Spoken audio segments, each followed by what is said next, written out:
Happy Friday. I hope you guys are doing well. I hope you've been taking good care of yourselves. I hope you're feeling amazing tonight. Let's get straight into it. Greetings to everyone in the chat. Shout out to Cindy. I see you in here. What's up, baby? Uh I didn't get to see everybody, but I saw the love and the hearts and the well wishes going up. Greetings, greetings, greetings. Um, okay. First off, let me apologize to you guys because it dawned on me literally today. What's up, AV? It dawned on me today that we were supposed to do the giveaway in September. And let me tell y'all, September was like a crazy ass month for me. It was like one of the busiest months I've had in a long time with the business, the online shops. And I had a lot of family responsibilities. Like September, I didn't even have time for myself. Okay. Every time I thought I had a moment, somebody was either trying to delegate some shit to me or somebody needed me. I literally had to put my phone on do not disturb like literally all of September. I took 21 days away from Instagram. You know, they say it takes 21 days to break an addiction or a habit. And I know that if I'm on my phone and I'm posting and kiki all day, I cannot get things done. I run a one woman show. I cannot hire anybody, so don't drop that in the comments. Talk about hire somebody unless you're gonna pay their salary or put me on retainer. So I was really not in the mind space of doing the giveaway. So we are still doing the giveaway. Long story short, we're still doing the giveaway, gang, because I still want to show my appreciation to you guys. I'm still going to be giving out a beautiful healing gift set to somebody. So bear with me. I'm just trying to get my footing around a lot of things, a lot of changes, you know. I am human, just like you guys go through changes in your life. I go through them too. So thanks to everybody for being so kind and patient with me and still rocking with me through my little hiatus. Now messages. So somebody broke up with someone, right? I feel like this happened a while back. And their new person is very obsessed with you. Why? I don't know. You're not even in contact, is what I'm hearing with this person. It's like a no contact with you and this person. But their new person, they're not just obsessed with you, HPs. They're obsessed with all their new person's exes. This very unhealthy because this person can't enjoy their relationship with somebody that with the person that they're with because they're so fixated on who this person used to be with. And it's very odd to me. I feel like this person has like some type of like tick and they just feel competitive against the person that their new lover has already broken up with. That's not your concern, but I'm letting you know. If you feeling some weird ass energy around you, that's it. This person that you probably broke up with is still probably like obsessing over you, watching you, stalking you or something. Probably got tons of screenshots of you in their phone.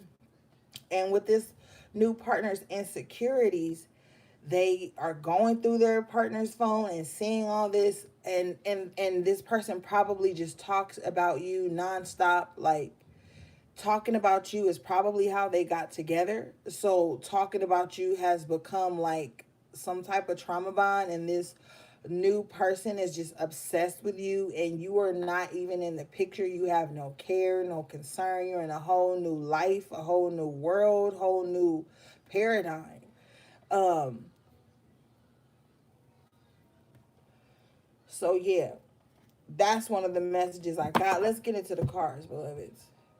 I love you guys. Thank you for showing up tonight. You could be anywhere on a Friday night, and I respect the fact that you choose to spend your Friday night with me.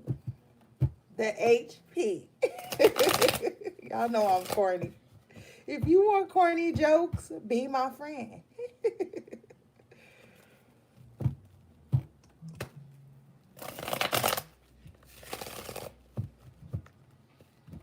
hope you got your drink, your smoke, your snacks, your little blankie, and them little fuzzy socks y'all ass be loving.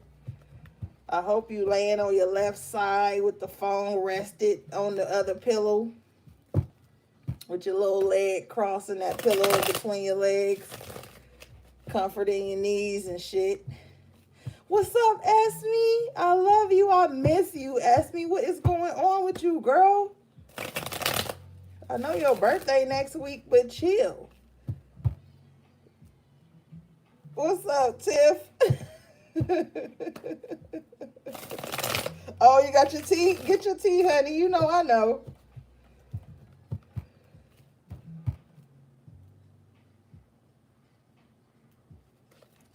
You guys are amazing. What's up, MS? Oh, MS, I love you. Thank you for your reading last week. I appreciate you. Cheers, everybody. Do you, okay? Do you.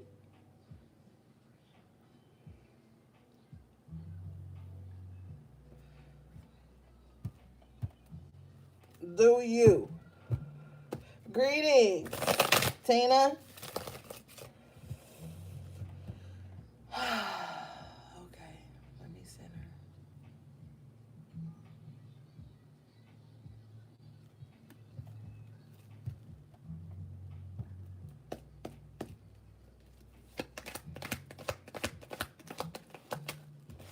What's up, Queen Wit?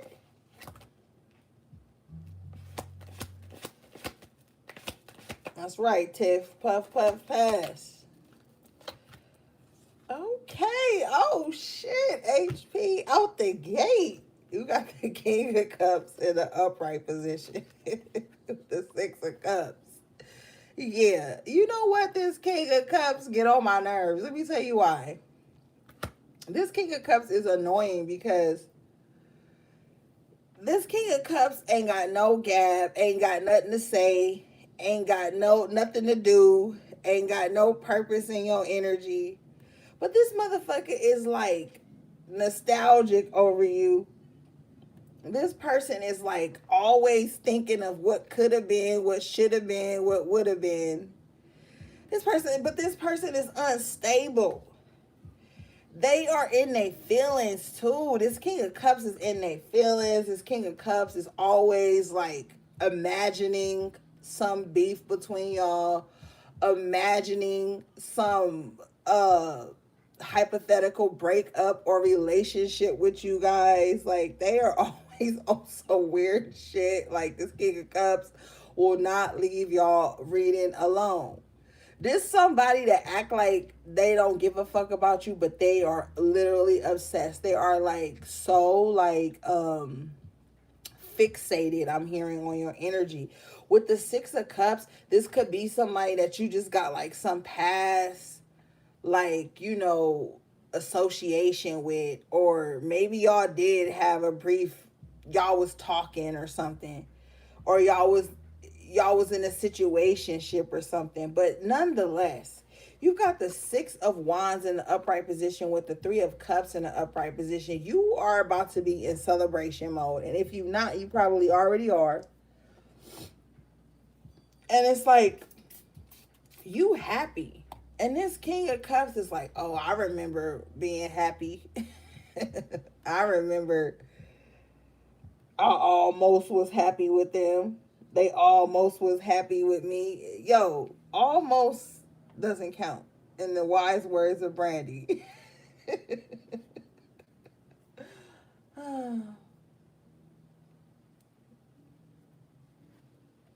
This King of Cups, they want to be in your dreams. They hoping that if they astral travel to you, you'll wake up in the rising and call them. Like, oh my God, this King of Cups was in my dream. Let me call them. No, beloved, no. No, no, and no. Yeah, Knight of Cups at the bottom of the deck. They trying to come and hang out. They trying to come and hang out, be in your celebration, be in your victory, be a part of the celebration. They want to be a part of the celebration after you celebrating leaving this motherfucker. That's the weirdest shit, though. You celebrating cutting ties from this motherfucker. Now they want to trot their little sorry ass in here and be like, oh, let me celebrate your victories and let's do it. They want to do sex. They want to do sex, HB. No, do not. You have the Ten of Wands in reverse with the Hierophant in the upright position. Like, Spirit is like, yo, hold up. Look out his hand up. Hold up. We didn't brought you too far. We didn't clear it out too many burdens. We didn't clear it out too many distractions, too much heavy energy that was holding you back. And you got the Ace of Swords in the upright position with the Justice in the upright position. Spirit's like, you better not do sex with them. They want to do sex, sis. I don't give a fuck, okay? No. Because this ain't a wand, it's a sword. So if you are to try to go back and link with their ass, it's going to be a battlefield again. They already had you in the battlefield. Yo, this is screaming Libra energy with the king, with the Justice and the motherfucking Ace of Swords. You already know the Ace of Swords is air sign energy. It could be any air sign. But the major arcana is screaming Libra. But anywho, I love you, Esme. Bottom line is like Four of Pentacles in reverse with the Queen of Cups in reverse. Spirit is like, yo, that love train is already passed. It's already over. It's a wrap for that. You don't even got space in your heart for this person. Let's just keep it a buck. With the Tower in reverse and the Nine of Swords in reverse, you literally dodged a bullet. I know it ain't you, SP. You know I gotta talk shit to my Libras though, because y'all already know. But with the Tower in reverse and the Nine of Swords in reverse, you literally dodged a bullet by leaving this person. Even if they left you for someone else, even if there was any type of separation that happened between you and this person, it was divine. It was so they could not ruin your life, okay? So they could stop renting space in your head. Like, you literally dodged a bullet by separating from this person. Yep. Ashe, with the Page of Wands in the upright. Now you in a new position. You in a new energy. You in a new life space. Seven of Swords in, with the Magician in reverse. And this person is still up to their old antics. Okay? They still trying to manipulate your life from a distance. Death card in reverse. Could be a Scorpio. Y'all know death represents the major arcana of Scorpio. This person could have a Scorpio highly aspected in their chart, or they could be a Scorpio. They could be air mixed with water, because all we see out here is air mostly and water. But this person is like literally trying to force their way into your life unnecessarily. Like, let's get serious for a minute. This person is literally trying to force their way. They trying to covertly sneak back into your life to thwart any manifestations that you have acquired after you left them. You've got the Seven of Wands in an upright position. Spirit is like, no. Defend your energy. Defend your ground. Put up strict, healthy boundaries. Because some of y'all got this weird ass habit of allowing people to come into your life and take you off of your magician energy. Like, oh, I'm here, so you have to do this, you have to be this, you have to show up for this, you have to be like this. And that's taking you away from some of the manifestations that you need to be working on. With the Star in reverse and the Hermit, Spirit is like, these people have not healed, and you got to remove yourself from their energy. You got to tuck away. Yeah, Six of Swords in an upright position. You got to move past this. Release any guilt around not being what somebody expects you to be. Emperor in reverse, this is somebody extremely controlling, yo. They don't care what you got going on in your life. Now that you're in this Six of Swords energy, moving on. There is almond milk. It's a Sprouts almond milk. It's in a blue and white box. Now that you have moved on, remove the swords from your back with the Ten of Swords in reverse. All this betrayal, backstabbing, bullshit. Like, I'm going to tell you the truth right here. Some people get off on betrayal. They get off on being the Seven of Swords. Some people love being Seven of Swords because it makes them feel powerful. Like, yeah, I was able to infiltrate. I was able to break down boundaries and get inside somebody's mind or whatever. And now that they can't, they want to be the devil here. They want to be the devil. Why? Because Six of Pentacles in reverse. You're no longer giving to them. You're no longer giving to the situation, to the energy. I feel like you were in preservation mode here with the Hermit.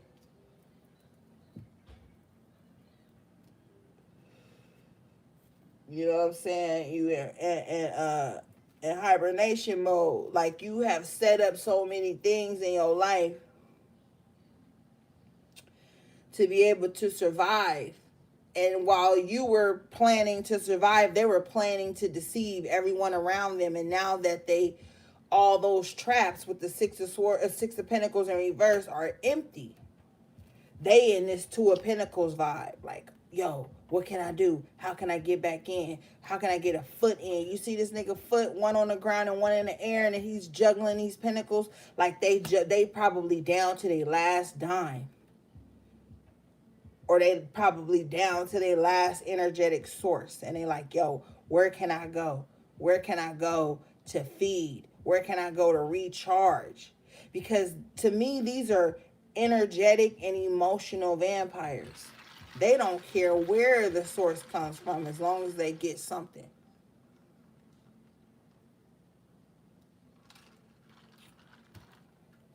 You got the Five of Cups in reverse.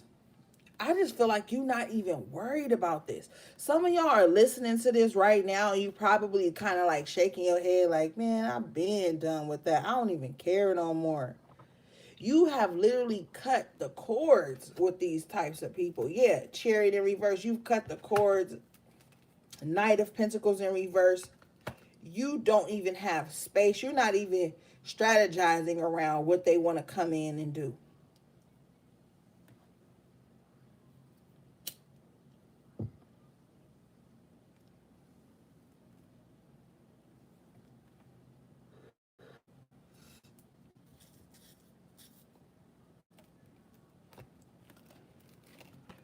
This person don't even have no solid foundation. They don't even have no solid ideas. They just do too much is what I'm hearing with the Knight of Pentacles in reverse. They just always all over the place.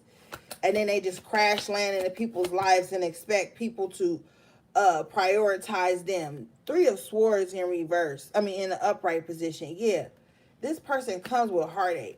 A lot of you guys have dealt with a lot of loss, but what Spirit is telling me with the Ten of Cups coming out in the upright position, you about to receive a lot of happiness.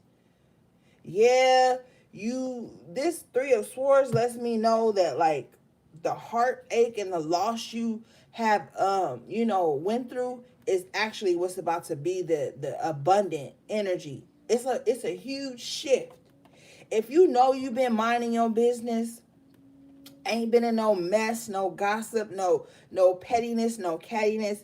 Whatever you lost is about to be replaced with this Ten of Cups with something very abundant, very whole, very wholesome, very beautiful. Lots of love and lots of positive energy coming in. That's what happens when you release. That's what happens when you let go and you choose healing over hurting.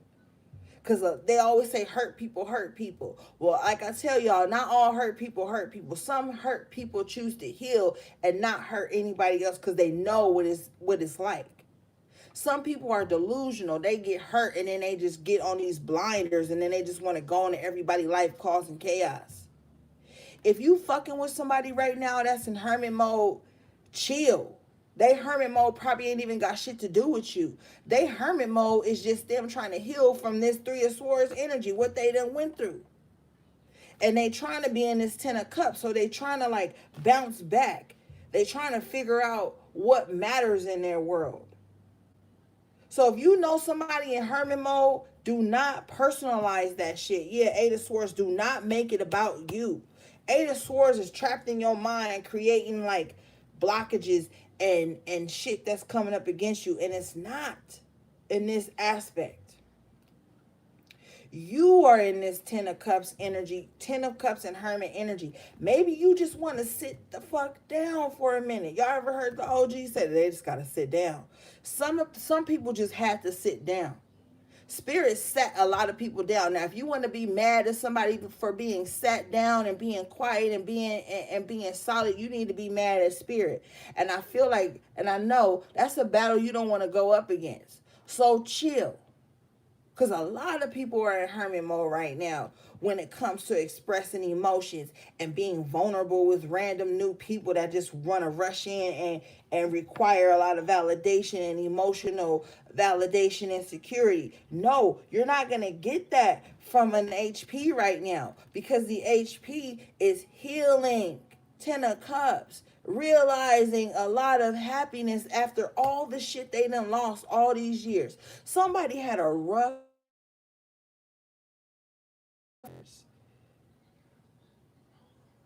and now they're finally getting some type of peace. They just don't have room. Okay? They don't have room.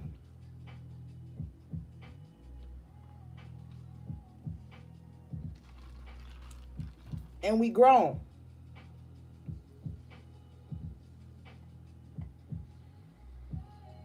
We grown. Everybody ain't got room right now. Yeah. Four of Swords in reverse with the Eight of Wands in reverse. Ain't nobody really got room right now, okay?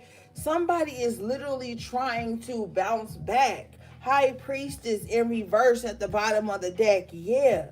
With the Five of Pentacles. This is letting me know that people have shunned you, have outcasted you for your intuition. You want to know why? Spirit is telling me you want to know why with the Two of Swords in reverse? Because you made a decision to speak the truth and stop being so fucking fake and phony and pseudo and trying to be all fake love and light. You was dealing with a lot of people that outcasted you with this Five of Pentacles in the upright and the High Priestess in reverse. You was dealing with a lot of people that low-key outcasted you for your intuition and what you knew and what you could sense and smell and taste and see. Some of you guys are coming out of like biting your intuitive tongue, so to speak. Because you like, yo, I feel this. I know this to be true. But make sure you coming from your intuition and not your wound, HP. With the HP in reverse, with the Five of Pentacles. Make sure you coming from your intuition and not your wound. Because a lot of the times when we move with our wound and not our intuition, we imagine shit. We get fucking delusional and start painting enemies on faces of people who ain't even your enemy.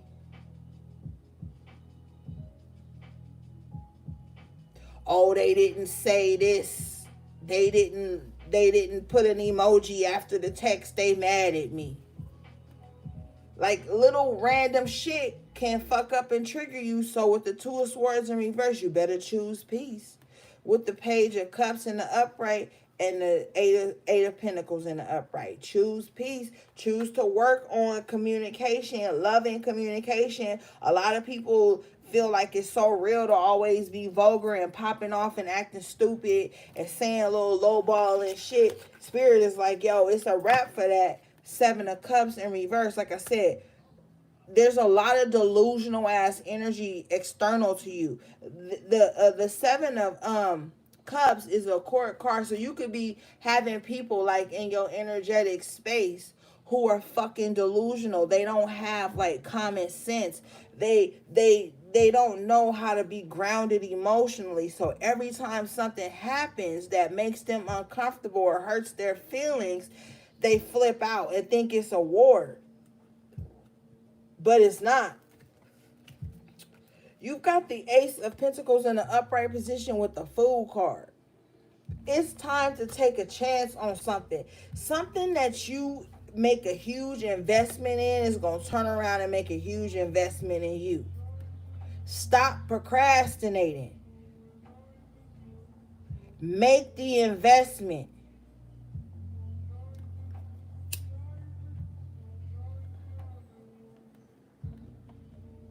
Something you invest in right here with the Fool in the upright and the Ten of, and the Ace of Pentacles in the upright.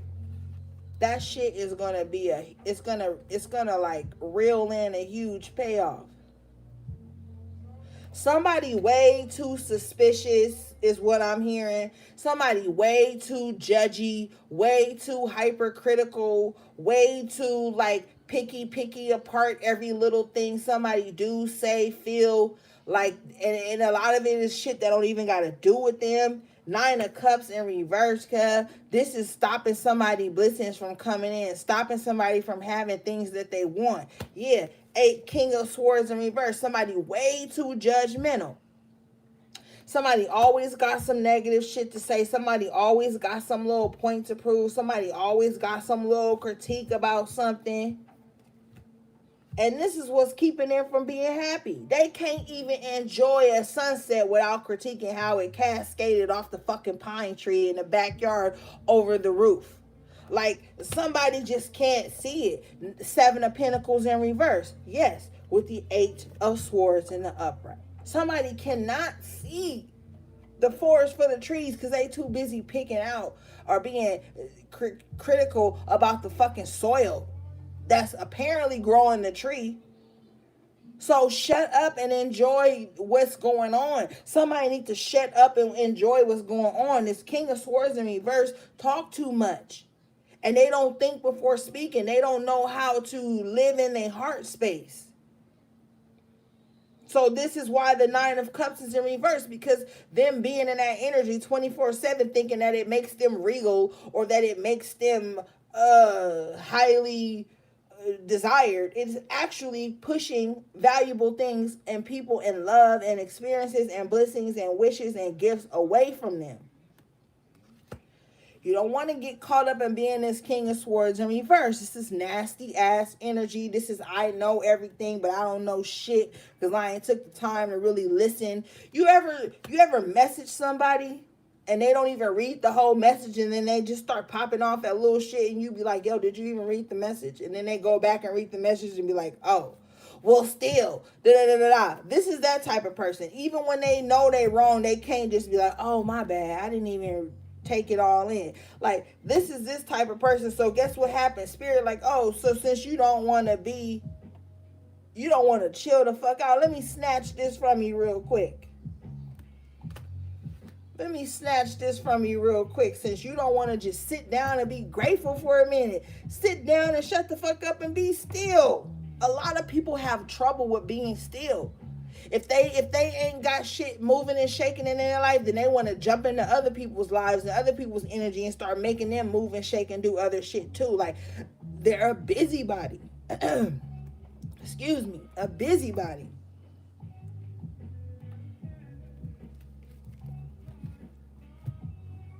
You can't tell the King of Swords in reverse nothing, okay? Even if you right, they gonna take what you write about and try to take it and flip it on you to make you think they right when they was already against it. Can't tell this King of Swords in reverse nothing. What's up, Candy? You showing up as the Queen of Wands in the upright position. Stepping back into your power. Realizing how beautiful, attractive, and vibrant you are, and that you can attract towards you experiences that you want. You don't gotta lay in victim mode all the time. Oh, I'm an empath, so I only attract narcissists. Oh, I'm so loving and giving, I only attract narcissists. The Queen of Wands in the upright don't give a fuck about no narcissist. She will bring a narcissist to their knees, okay? She will destroy a narcissist with a look, a thought, a movement, a sound. Like, so this is the energy you need to be in.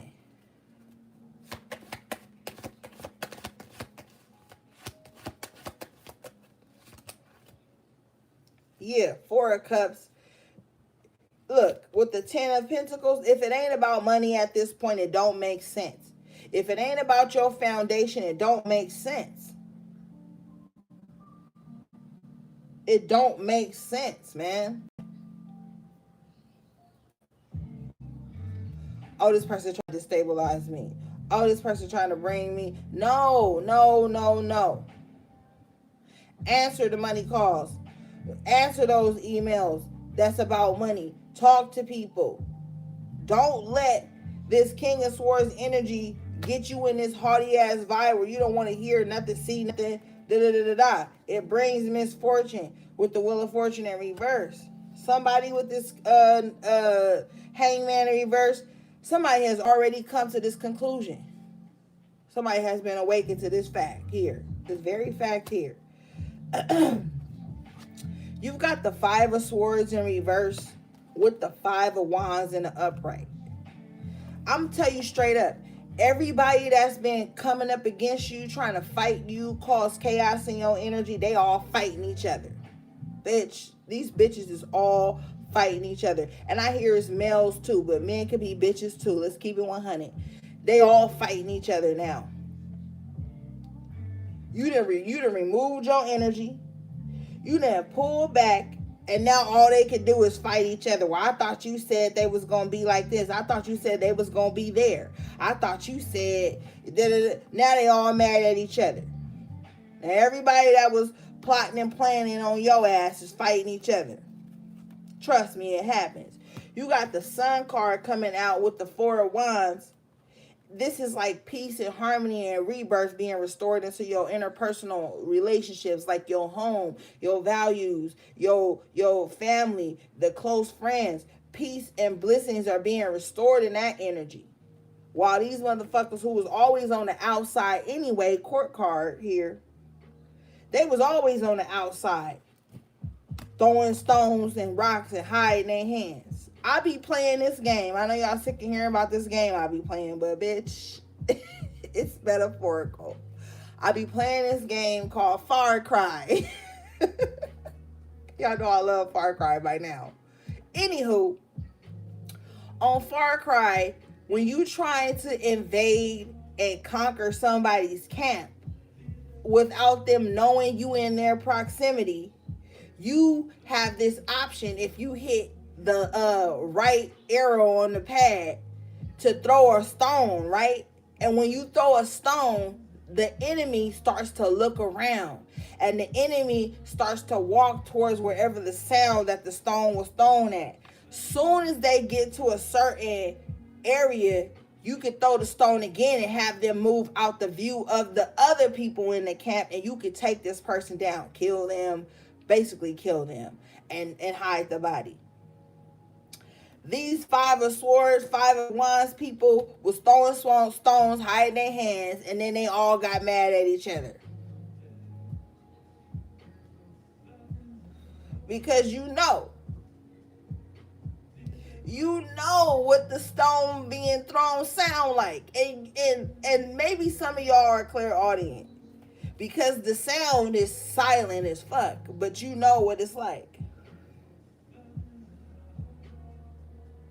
So like, people will throw stones and hide their hands and then show up and be like, I don't even know why they acting crazy like that.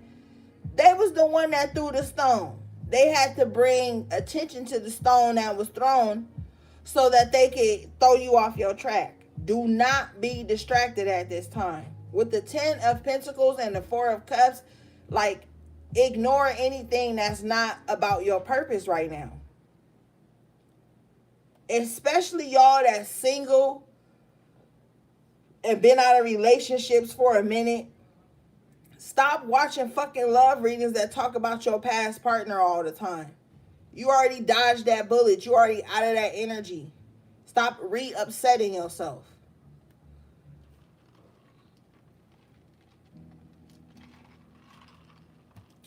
Because it's making you paranoid and uneasy about things you ain't even got a chance to experience yet, yo.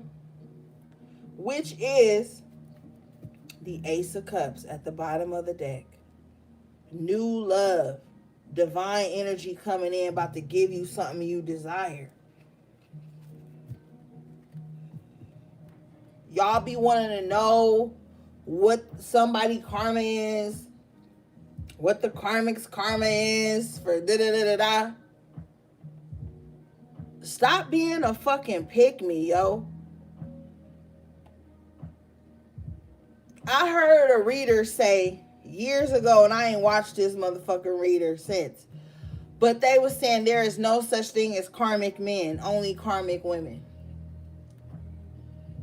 That's a fucking lie. Some of y'all be laid up with karmic ass men. You want to know the signs of a karmic man real quick? I'm going to run it down for you. Y'all relationships start off by them bashing the person they with.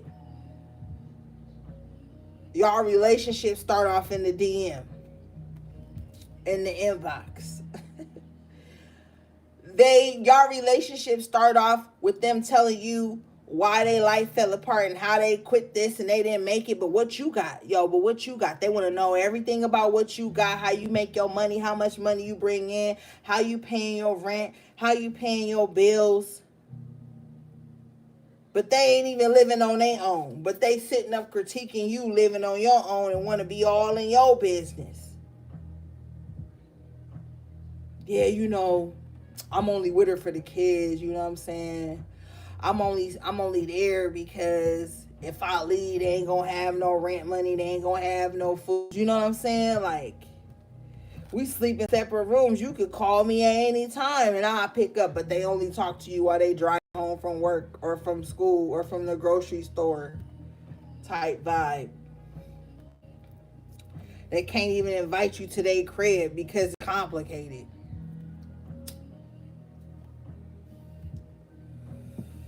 Y'all better stop playing games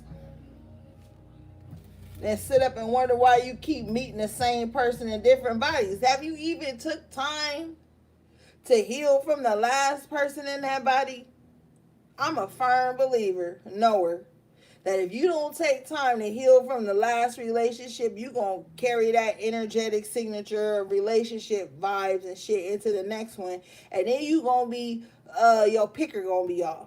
And then somebody like, well, yeah, I did try to date outside my comfortable space. I dated somebody that was ugly when I usually go for pretty boys. It ain't even about the looks, beloved. It's about the energy, about that person's characteristics, that person's spirit.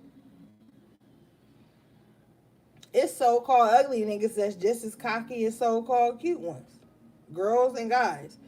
It's cute-ass people with ugly-ass personalities and energy and motives in ways that they communicate. So stop always thinking that dating outside your regular sphere is dating somebody ugly or somebody broke. You know how many broke people it is with the audacity to come into your life and make sure that you take care of them? I remember one time I was dating this little low budget ass nigga, and I was, look sis, I'm gonna be transparent. I was paying this nigga phone bill just so we could fucking talk. You know, me and this nigga broke up. And this bitch ass nigga had the audacity, the disgusting nerve to send a request for $40 to my PayPal. Like, so it's not always, and I've dated wealthy men. Like, I'm not ashamed of my journey. I've done a lot of things. And we'll figure those things out on our journey together. But what I'm saying is that it don't all that shit don't even really matter. Like, sometimes dating outside your comfort zone is not, I date ugly, I'm dating cute, I date cute, now I'm dating, like, all that stuff, like, that's not what it is. It's the characteristics, it's the healing that you've done to not even be an energetic match. And that shit be repelled.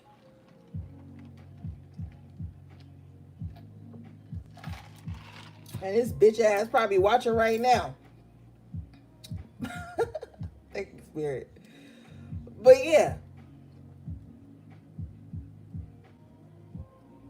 So we about to be shifting how we date, how we make friends, the careers we choose, the spaces we put our energy into.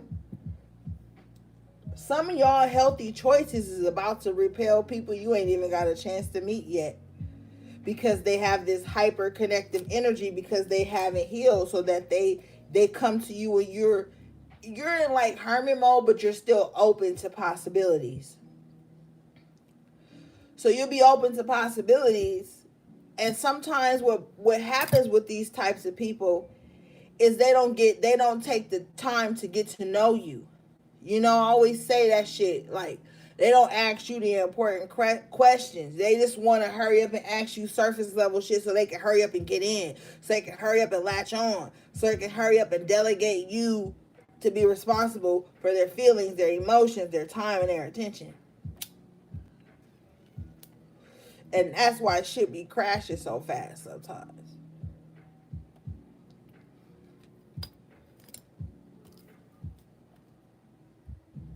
Somebody already done moved somebody in that they met off social media. And how many months we've been talking about that? Somebody already done moved somebody in from social media, or they done moved in with somebody from social media. And now this motherfucker drinking up all the Capri Suns, eating all the fruit snacks, lazy, say they looking for a job, they not. They chilling while you working either your own business or going to school or going to work, and they just chilling, but somehow they feel like they got seniority in your home and shit. That motherfucker need to go. They shouldn't even have came in the first place. But somebody didn't want to be alone. Somebody needed time and attention. Somebody needed in-house Yoni or in-house D. You know what I'm saying? So they went with it. But now somebody about to come up against a decision like, yo, is this shit even really worth it? Somebody don't feel whole, excited about life or themselves unless they got somebody on their arm.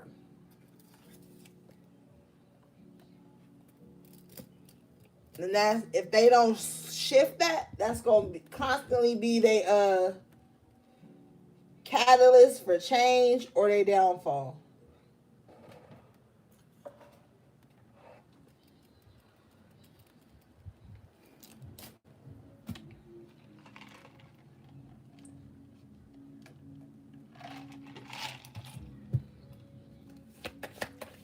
And then with this Ace of Cups at the bottom of the deck, it's like you ask for the divine to give you something. And somebody got this problem with asking the divine to send them love, a new relationship, a partner in crime, they divine feminine, they divine masculine, and all that shit. But they still subconsciously and emotionally hold on to all the relationships that they feel like failed. So where does the divine have room to place this new relationship is what they're asking. Yeah, Nine of Pentacles in reverse. Where do they have place to put this new relationship or love? With the Nine of Pentacles in reverse, it's like that old thing with the Two of Wands is still occupying space, and Two of Cups still occupying space in your energy, which makes somebody the Knight of Swords in reverse. Just hurrying up and jumping into any relationship so they don't got to be alone. But they ain't even did they spiritual house cleaning to get rid of these old Nine of Pentacles in reverse ass attachments and shit. World in reverse, which keeps somebody in a constant cycle, fucking on their ex while trying to talk to new niggas and then expecting new niggas or new bitches to be loyal. Somebody literally be doing that. Like, oh, I'm still going to talk to my ex on the side until I figure out somebody loyal to me. That's not how the energy is going to work, beloved. You ain't even being loyal to you or loyal to the situation that you want loyalty from. So then you can't be sitting up in here getting mad and getting in your feelings and want to do candle magic and burn shit on motherfuckers. And you still fucking your ex and the ex before that when they come in at 2 a.m. when they drop in out of town and they need a motherfucking pit stop, and then you expecting this new person to be somehow energetically connected to you so where they feel like they want to bond with you. This person can sense it. Yeah, the Empress, they can sense it with the Temperance in reverse. They can sense an imbalance. Because they showing up whole as the Empress in the upright. They like, yo, I'm showing up whole to this thing here. I'm bringing my A game. With the Page of Swords at the bottom of the deck and this Temperance in reverse, it's like somebody can't even start nothing new because they too busy looking at the old shit that ain't even balanced.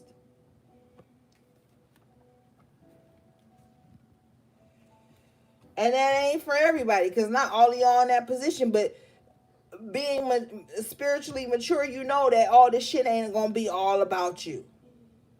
You might even know somebody that's doing this. This might be something in your external environment or some shit. But if somebody don't settle down and get solid and be comfortable with being alone, because this Nine of Pentacles in reverse, they feel like they can't do shit unless somebody doing it with them or for them. You ain't gonna see the results that you want as quick as you want.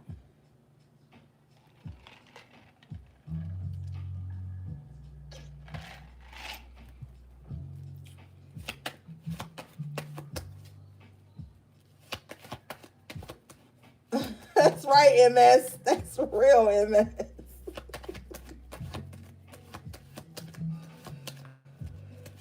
Okay.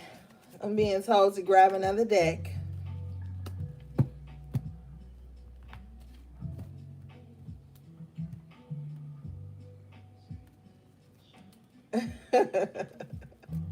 Alright, let's see here, gang. I ain't even gonna ask y'all what y'all want because I'm not about to be in no motherfucking sexual tarot with y'all tonight, okay? I ain't getting none, neither of y'all. That's the sexual tarot, alright? Shit. Now let's see.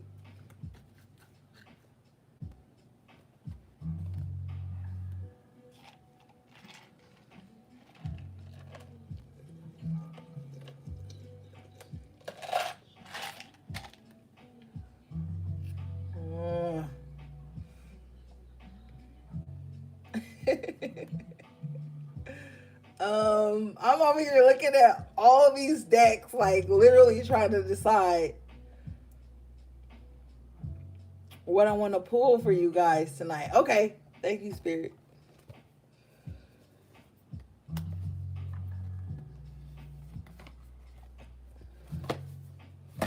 Hold on, y'all. Let me go get something to drink, gang, and use the bathroom real quick.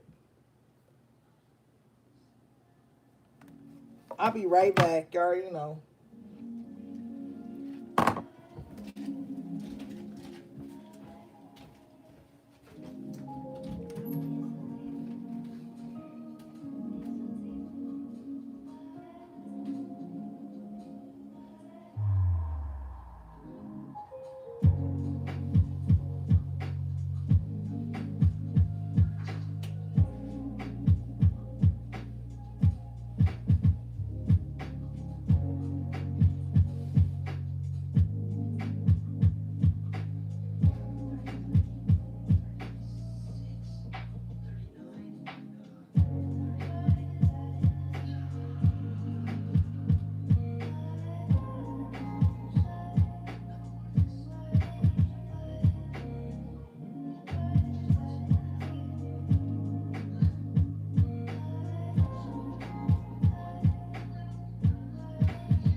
right, I'm back. I'm back. All right. So we moving on.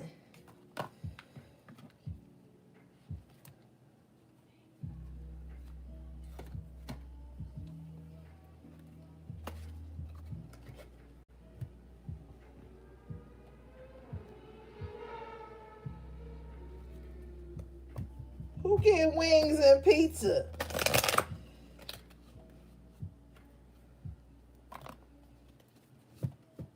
I saw wings and pizza in the chat. Okay.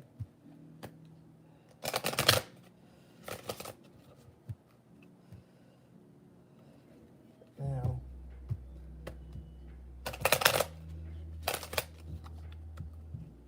Who getting wings and pizza?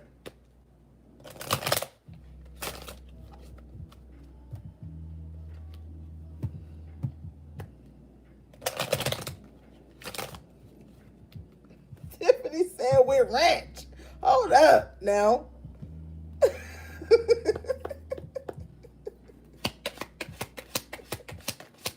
That's what I'm saying, MS.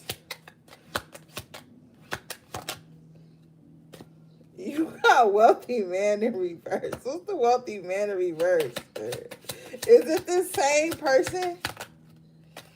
Damn, the wealthy man in reverse got bad health too. Oh, you need to stay far from this person. Ugh, they carrying something.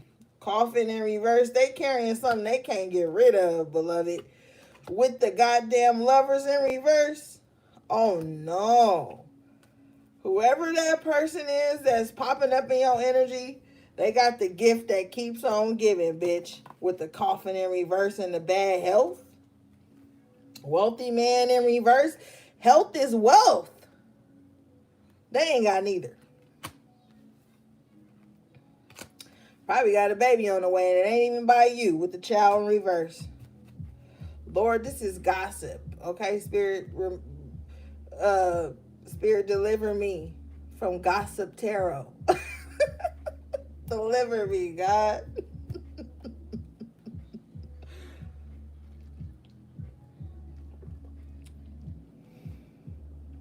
Deliver thou thee, thy, us from gossip tarot. Gods and goddesses, we thank you. Ashe. At the bottom of the deck, you got the sudden wealth in the upright position, HP. With the thoughts in reverse. Don't even worry about it, beloved. You're going to be all right. You're going to be all right. Don't worry yourself about how it's going to come or what means is it going to come from. It's going to come. Trust me. Community, it's going to be others helping others. This is how it's going to come through. Yep. This is how it's going to come through. A divine collective. Judication in reverse that don't sit around and judge people and be messy. Like, I feel like whatever you worried about is going to come to you. Don't worry about how it gets there. Just know it's going to get there.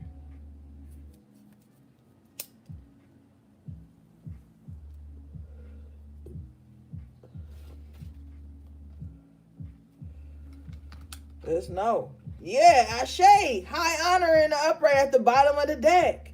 I'm telling you. Don't worry how it's going to get there. The divine is bringing it in.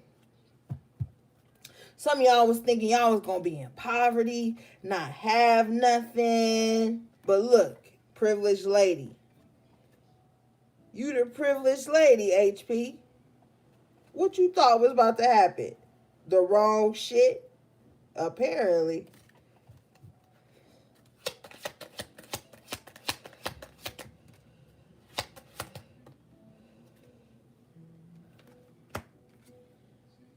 You got despair in reverse with the main female in reverse. With imprisonment in reverse at the bottom of the deck.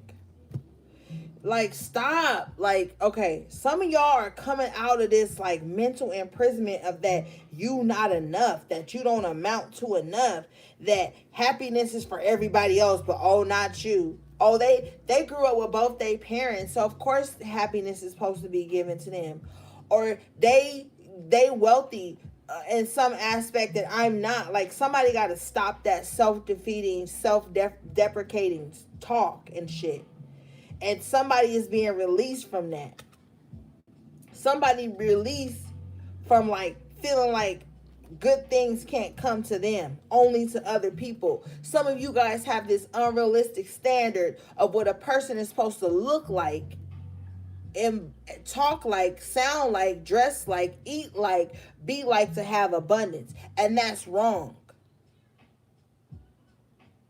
Spirit just said to me some of the shadiest shit, but my ancestors really don't give a fuck. Somebody thinks that if someone is not pretty, they shouldn't be wealthy. If somebody not skinny, they shouldn't be wealthy or abundant or have love and support. Somebody is very shallow in that aspect here.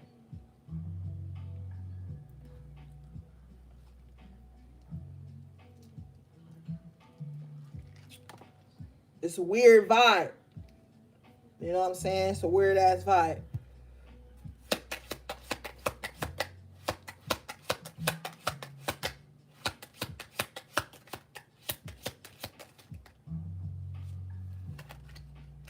Expectations with the false person in reverse. Yep.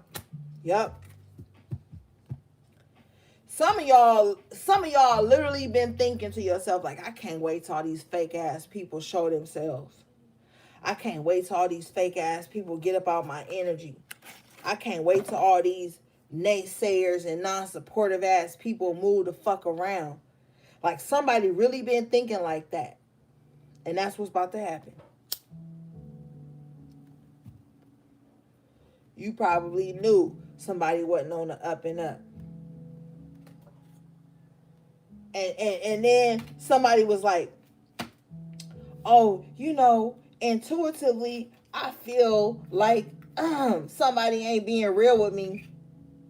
But I don't want to really cut them off like that and be hasty. I'd rather wait, distant horizons here at the bottom of the deck, till they do something. There's something, each of you have a specific trigger is what I'm hearing. A specific trigger that shows you when someone isn't loyal to you. Everybody's is different. And I feel like with the distance horizons and expectation card, you was kind of like, okay, I'm going to wait until something like this, a certain scenario, a certain conversation, a certain thing happens, and then that's going to show me if this person is for me or not. But be mindful of creating those scenarios off of that, because that can turn into insecurity, and then you can self-sabotage to make sure that you hurt somebody before they get to hurt you, or you cut somebody before they get to cut you. So you want to be balanced and mindful in that as well. But I feel like, though, that's what somebody was waiting on. Like, I just want to see how this person react in this situation. You know, they say you don't really know somebody till you live with them, or till you see how they react when the internet's slow, when they in traffic, when they get cut off in traffic, when shit don't go their way, and vice versa, and how they treat the parents of their children and shit like that. There's somebody I'm here with this child in reverse that thinks somebody innocent and they got a prize until they see how they treat their child. You laid up with a motherfucker for 2 to 3 months and they ain't said nothing about their children to you, and y'all in an intimate ass relationship, and you already know they have children, and you've seen their children, and this and that and the third, and they ain't even sending no money. They ain't saying, I can't see you because I'm seeing my children. Like, it's some shit like that that's gonna show somebody someone's character that they dating.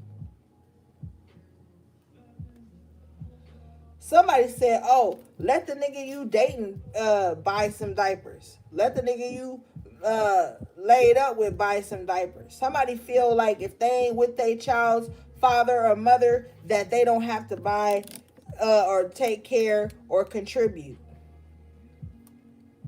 They're going to face some ugly circumstances because of that too. That attitude is going to bring some ugly circumstances to their life. Because they doing it for spite.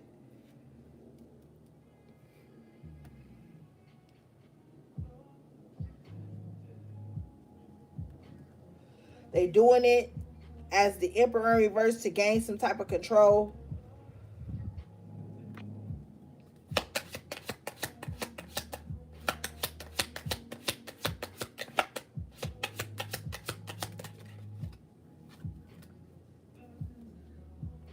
All right, Kipper said he done. All right, thank you, Kipper.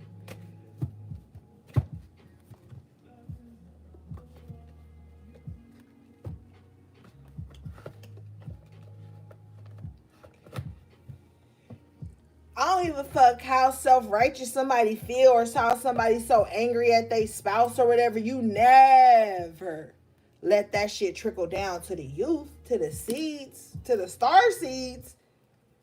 Because what I'm hearing is that everybody who has treated their child like that, they have star seed children.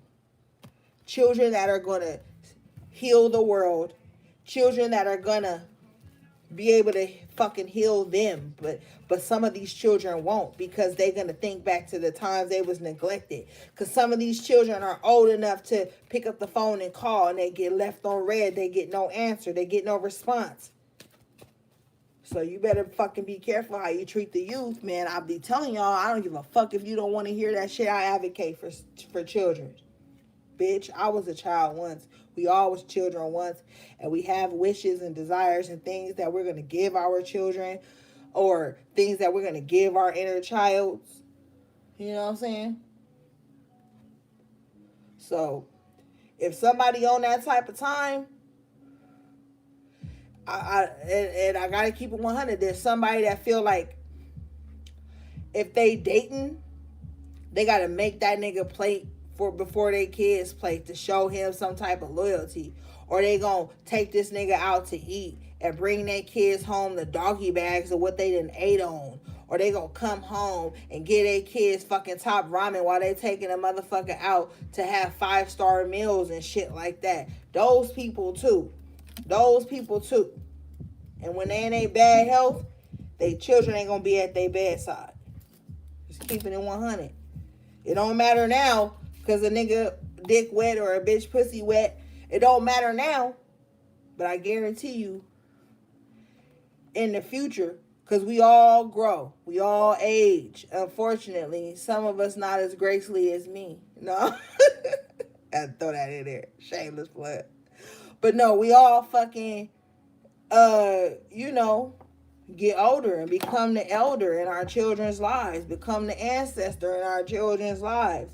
And depending on how you treated these children when they were in this realm is going to depend how they exalt you on their altars when you in the other realms.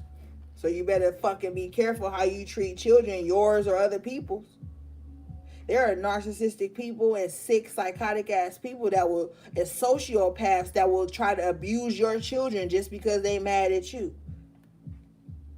That's why a bitch better not ever say to me in life, I can't stand when bitches be like, oh, I love their kids, but I hate them. How the fuck you hate the vessel from which they came from, but you love them? Nah, you just want to drive a wedge between somebody and they seeds.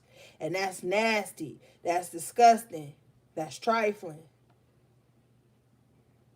Somebody that sat up here and dated somebody that wanted to be before they children. Like, oh, I know little Joey got a game on Friday, but I got a show. Or I got this, or I need you to pick me up. And then they don't pick their child up from the game, or don't show up to their child game because they want to pick somebody up from work. Like somebody real selfish like that. They try to make everybody they date their child's priority too. And it don't work like that. Some motherfuckers don't even get to meet your kids. That's how royal and divine and exalted your child or your children is supposed to be. Not everybody gets the grace and the pleasure of even fucking meeting them.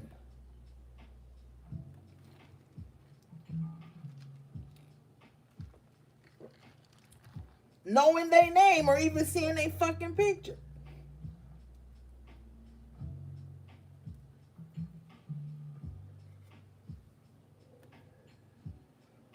I'm being told to move on.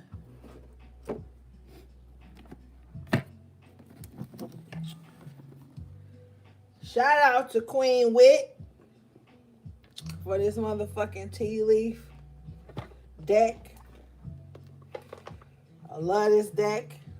Yo, something weird happened with my Amazon wish list.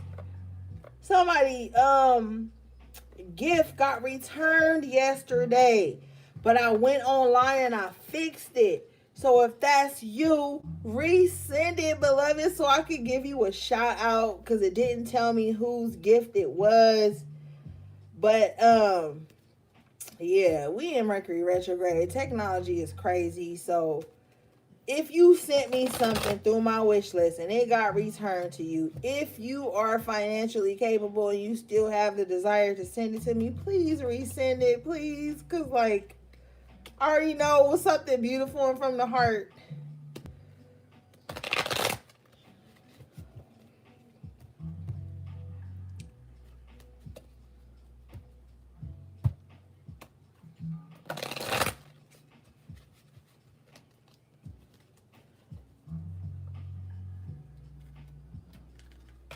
Cause don't nobody just buy you nothing. Nobody just give you, like, people give from the heart, and I be so sad, like, when something weird happens and they gotta get it back. I know they're like, oh my God, but I sent that, like, so thank you anyway. You know what I mean? Thank you anyway.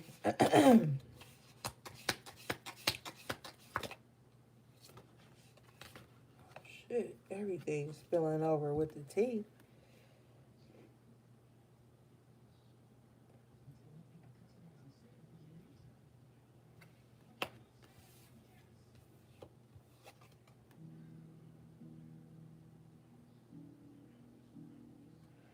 Okay, so you got broken ring and casket.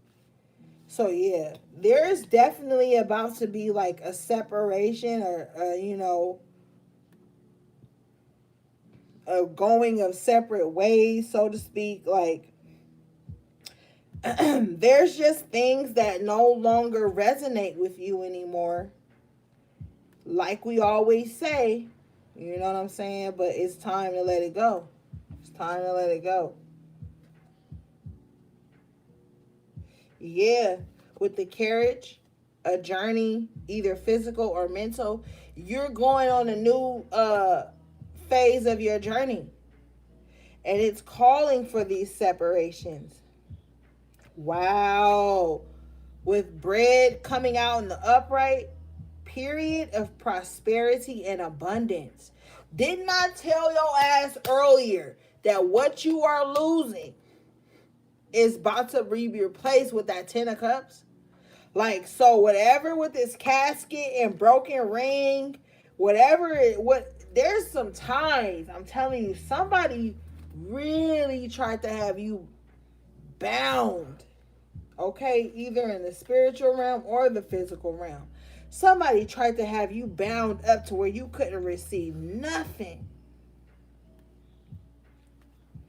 But with the bread, by the sweat of your brow, they shall eat their bread. So it's like you kept pushing. So you still gonna eat. Your family still gonna eat. Y'all still gonna be provided for. Yeah, bottom of the deck, butterfly in the upright position, a change for the better. I'm telling you, whatever was removed from you, beloved, it freed up so much space on the memory card of your life. And now you feel lighter and freer. You like, oh, I could download this now. Now I got enough space to download this. I could download that. I could save this. I can take extra pictures. Like, there's a lot of space being freed up because of these perceived L's that you took.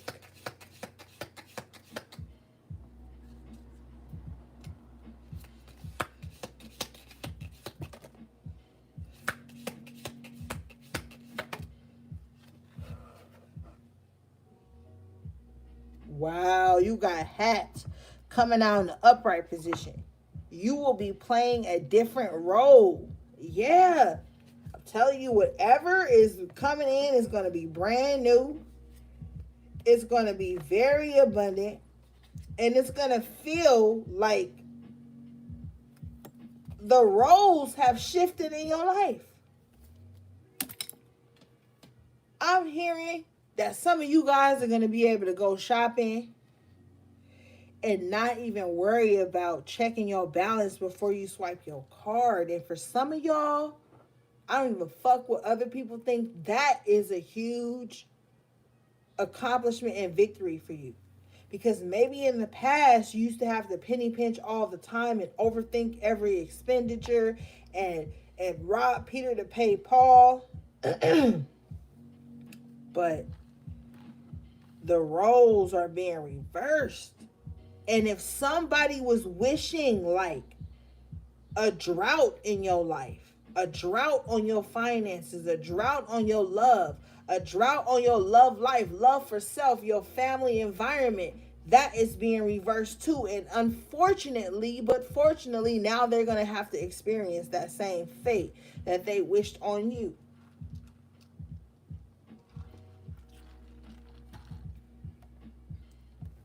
Yep.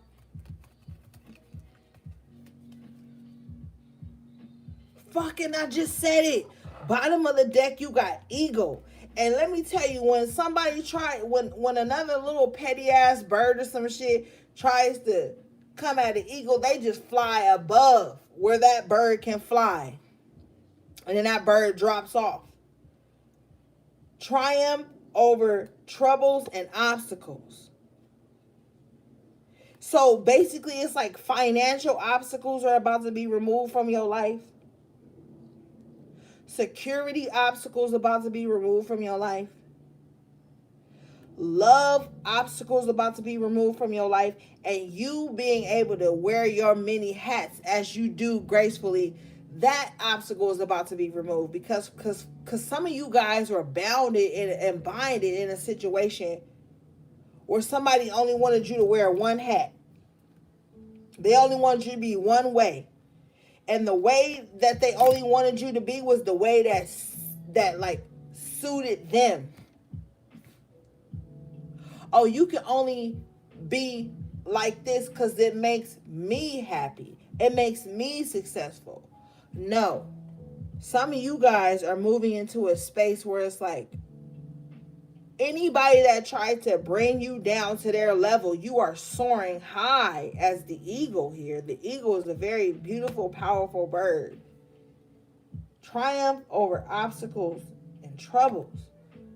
So, some people wanted to keep you bound to the trouble that was them, the obstacle that was them.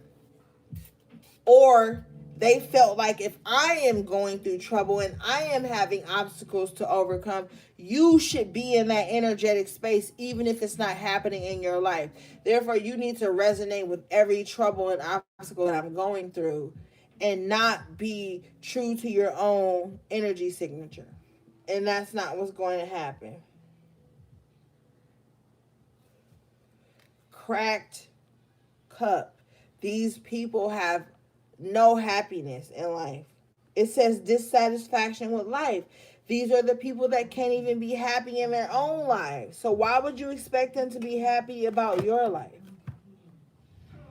Y'all need to stop expecting people who can't find the joy and peace and gratefulness in their own lives to be happy about your life. Bitch, they don't give a fuck about what you've been through. It's about them.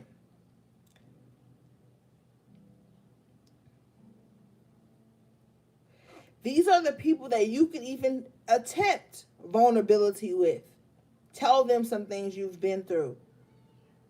And they will skip over everything you said, not even offer condolences, not even offer compassion or love, and get back to what they need you to talk about for them.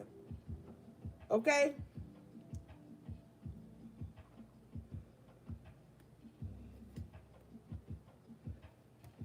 You got the crown in the upright position coming out.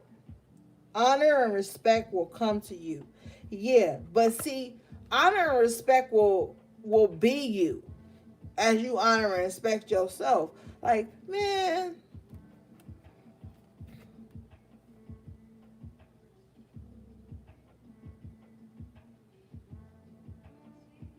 look it, the elephant comes out. The elephant never forgets. So I feel like even on this journey, y'all like, yo, yeah, I'm evolving. Yeah, I'm healing. Yeah, I'm in this space of learning how to forgive. But I ain't about to forget all the shit people had me fucked off with, the abuse, mental, spiritual, physical, emotional shit that people then sent to you, the childhood traumas, the adulthood traumas, the adolescent traumas, all the shit. You don't forget about it ever. It's made you wiser, though, as the elephant. A long journey, either physical or mental, will leave you wiser at the end. So you ain't choosing to be delusional and forget and act like shit ain't ever happened. No, you like, no, that shit did happen. But A, B, C, D, E, F, G are the things that I learned from this shit.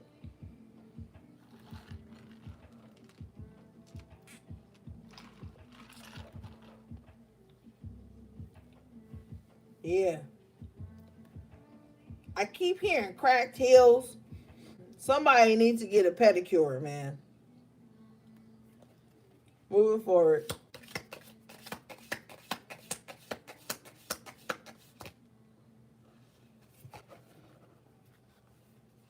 You got crib coming out. Birth or conception of a child or enterprise. So yeah, it's just a lot. I'm telling you, going through a rebirth. It's a lot of new shit coming in. You got ink pot problems resolved. Yeah, the higher you elevate, a lot of shit just gonna fall away from you. Some debts are just gonna be randomly forgiven for you. Two. At the bottom of the deck, you got I. Trust your intuition. Psychic ability. Trust your intuition. Yeah. Some of y'all can will things to go in your favor. Don't be using that power to do no dumb shit, though. I feel guided to say that. Like, look in your life at things that you need to change for you that has nothing to do with anybody else. And trust that. But some of y'all's psychic abilities are really coming online right now.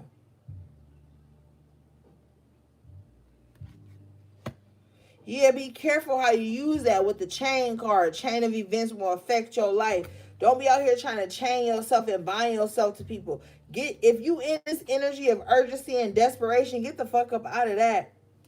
Because that's going to create trauma bonds that you didn't already learn lessons from. Do you really honestly ask yourself before you start trying to tie yourself to somebody, bind yourself to somebody, and all this weirdo ass shit that people love to do because they're afraid of themselves and afraid of their own reflection and afraid to be alone? Ask yourself, are you psychically ready to really tie yourself to some shit like that? To relearn lessons all over again. Are you really in that like mental space to do that again? All right, I'm being told to move on.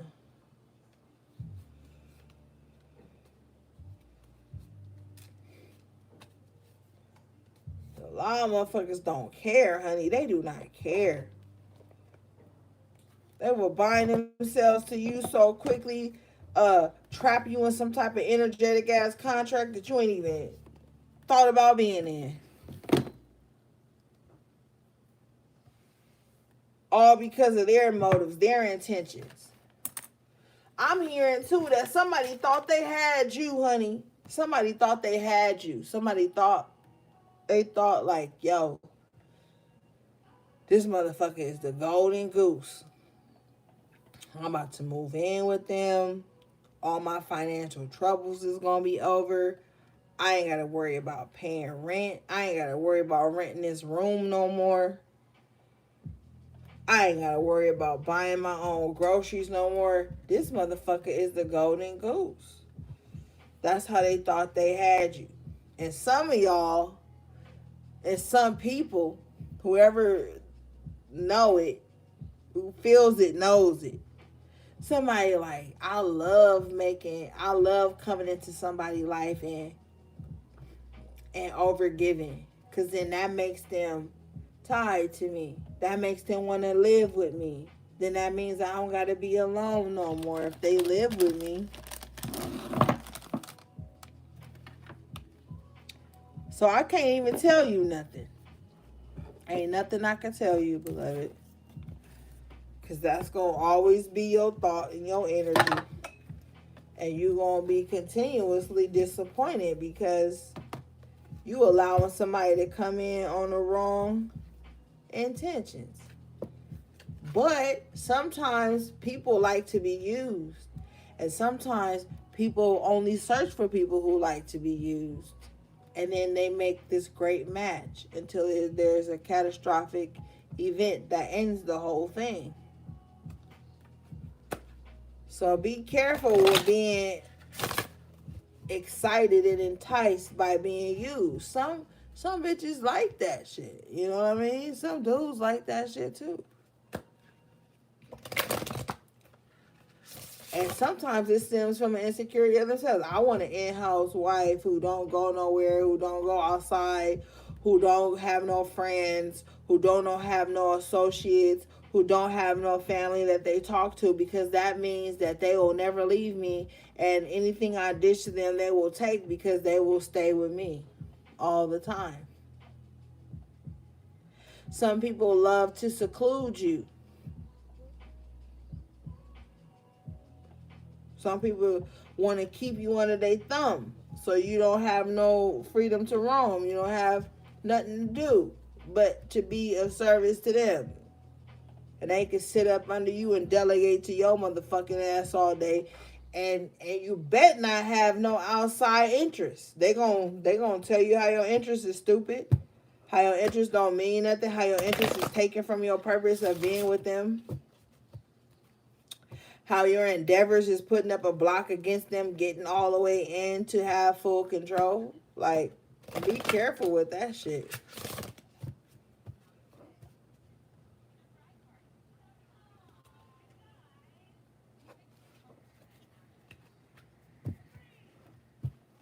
We almost done, y'all.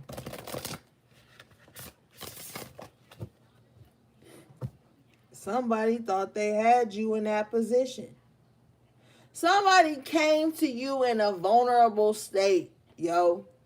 And they was studying you like a hawk. Like they was on your every move, your every post, your every thought, your every breath.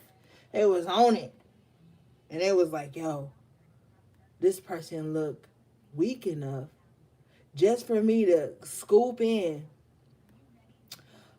use my emotions to carry out my agenda. You know how this person was able to do that? Let me tell you what they did. They agreed to everything. They agreed to everything. You said something. Oh, me too. Oh my God, I like that too. Oh my God, that's what I believe too. Or they was just always like, yeah. And you thought to yourself, oh my God, me and this person are synonymous. Me and this person are just alike. Yep. So they broke down your protection barriers, and then you gave them all types of control of your environment Some of y'all saw the shit and was like, oh, hold up. Nah, this ain't right. This ain't right. Some of y'all was like, this ain't right. And pulled back. And you were able to see things as they were spilling over, becoming unhealthy. And you cut it short right before it could overtake everything. Yeah, there might have been some recuperating to do. Because I feel like whoever this was, they were very insistent on getting your guard down. But after a while, they saw that they couldn't. Okay? All right, moving on. Some people like that, though. Some people like, yeah, come in and dominate me. Come in and take over my whole life so I know it's real. And, you know, that's their kink. That's their kink.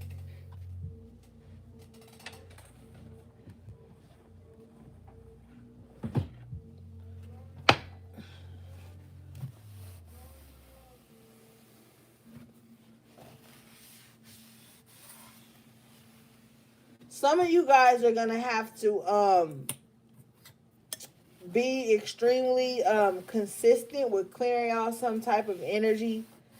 I'm hearing that there's a very wow, spirit psychotic, really psychotic. Okay, psychotic energy that keeps jumping from person to person, source to source, to try and grab hold of you, to try to discourage you on your journey, to try to get you to give up.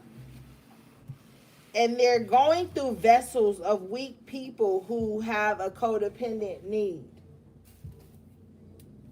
So you need to be mindful and aware of what codependency looks like in your life and the energy of others. Because it's on the prowl.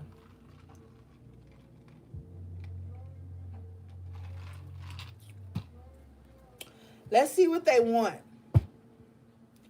Spirit, what does this codependent person or energy want with the HPs, please?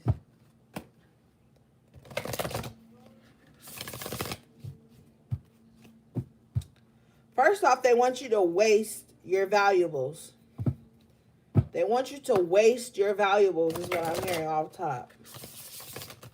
You know what your valuables are.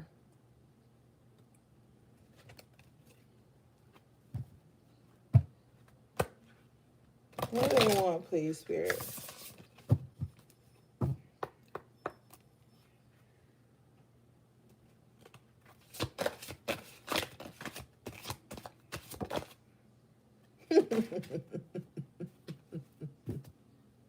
Of course. They want the coldest of winters for you.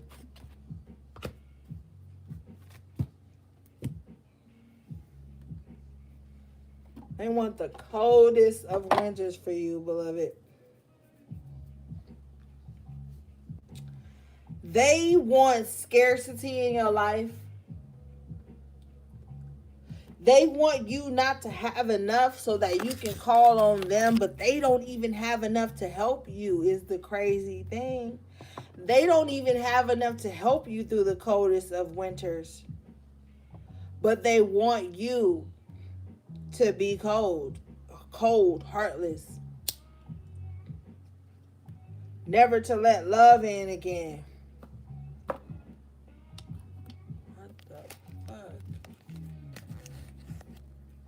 Yeah.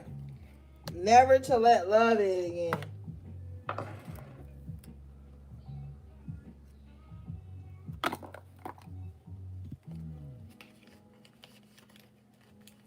Wow. This person wants to take away everything that makes you warm and bubbly and happy.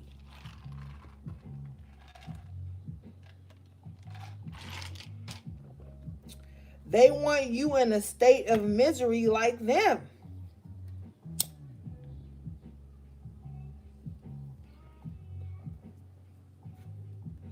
This person gonna tell you they're not miserable though. This person gonna mirror your happiness. You be like, oh my God, the sun is shining so beautiful today. They're gonna be like, yeah, it is. And then later on, they're gonna tell you how the sun ain't shining so brightly after y'all done already came to some agreement that it is.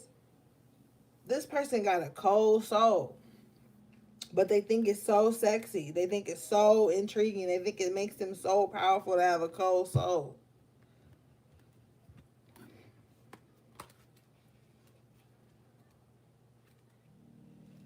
This card says, you're going through the dark night of the soul. Surrender and release. Persist. The rewards will be life-changing. You are metamorphosizing. Rest and rejuvenate. The ancestors are connecting with you. Invoke your dark side with harm to none. This person can't do that though. This person blames their dark night of the soul on everybody else. Meaning they're unable to see their shadow. And even if they see their shadow and they make some low-key confession about their shadow is going to be blamed on somebody else in some subtle way.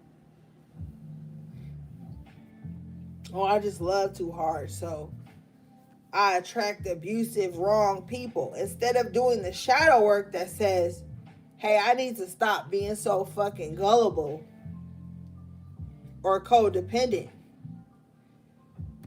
This person can't see the wrong in their shadow. Every time they talk about their shadow, there's going to be a but or an if or and or something that's a segue into how somebody else triggered their shadow, not how they should be healing and dealing with their shadow. You about to be that shit if you choose to deal with these types of people. You gonna be the ones that these people be like, yo, Karen was my shadow. Because it wasn't until Kevin or Karen came along that my shadow showed up. Bitch, your shadow was always there. Always there. That motherfucker just said some shit that hurt your feelings. Now you got to deal with your shadow, and you don't like dealing with your shadow. Your shadow is scary to you. Also, I'm hearing you can't okay, somebody who's dealt with their shadow already, or who's have already been in the healing process with their shadow, because healing is not linear. You're not gonna be able to hurt this person's feelings with like silent treatment, little lowballing comments, shady things, trying to incite them into confusion, chaos, and arguments. Somebody who has already dealt with their shadow and who is healing with their shadow right now doesn't give a fuck about your little punk ass triggers. They don't care. Okay? They do not care. They've already dealt with that shadow aspect of themselves, and they're healing through that. So when you get triggered by them not being triggered with your shadow, trying to incite their shadow, they're not gonna care.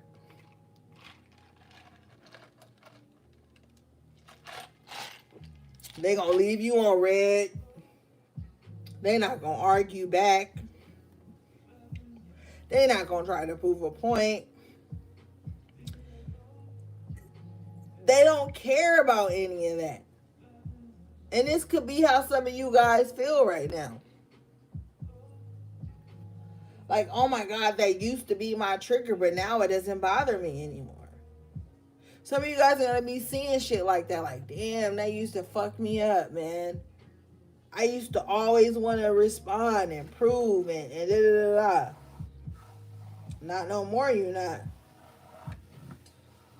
Somebody is coming out of always being triggered or allowing themselves to be triggered by their shadow because somebody has embraced their shadow and they know that to be a strong spirit, you have to know your shadows and know your lights. Duality. You're going to see teachings that's going to tell you duality is wrong. That you just either got to be sad or you either got to be happy. There's no in between. That's a fucking lie and that's fucking detrimental to your spiritual and emotional health.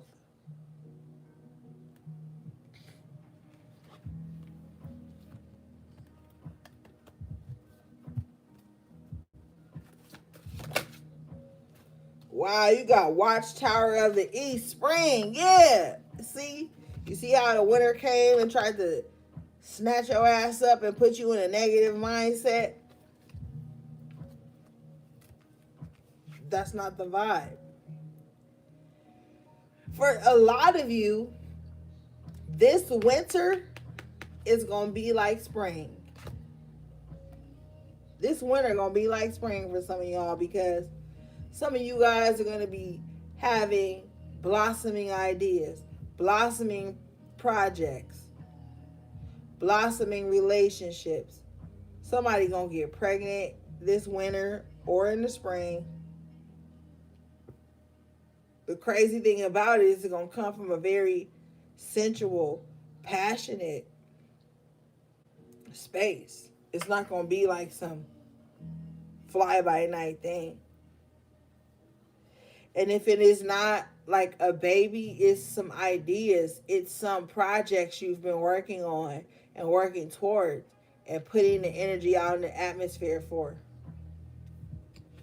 You got tarot cards coming out in an upright position. I feel like a lot of you guys have really been learning how to read yourself. And see, one of the things that you got to realize when you read yourself, let me tell you, because a lot of people say, oh, it's so hard to read for me, but I can read for others. Well, hold up, beloved. But anyway, when you read for yourself, you have to take accountability. You have to take in all possibilities and aspects and shit. Because for the first part, you going to read for yourself means you have something that's plaguing your mind and your consciousness, something you want answers on.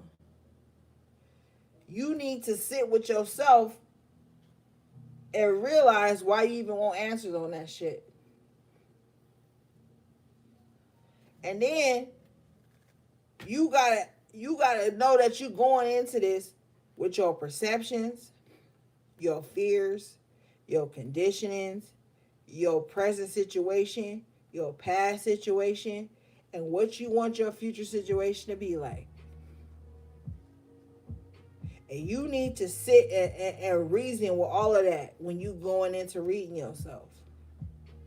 A lot of people say they can't read themselves, but they can read others. You know what you've been through in your past. You know what's going on in your life better than anybody. So when you about to read yourself, you need to take into account all those things that I just named, so that you can come to some type of healthy conclusion. And not even a conclusion, because the read keeps reading. Okay, bitch, you read yourself, the read keeps reading. As long as you keep throwing down cards. You got to know when enough is enough. When you done reach the conclusion that you need to reach. Let's read this.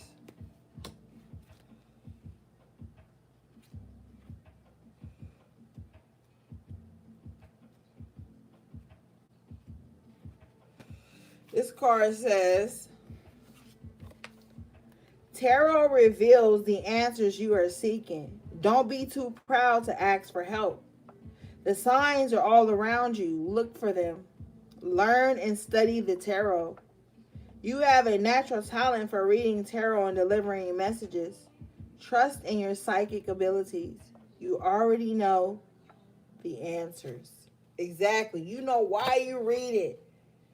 And that's the crazy thing. Y'all be knowing what's going to happen. Then you get some card. It's like, oh my God. The high priest is in reverse, the tower. Bitch, you not listening to your intuition. Therefore, shit about to shake up. But somebody be listening to fear and they be masking it as intuition. Somebody got a strong fear that comes over them and they think it's intuition.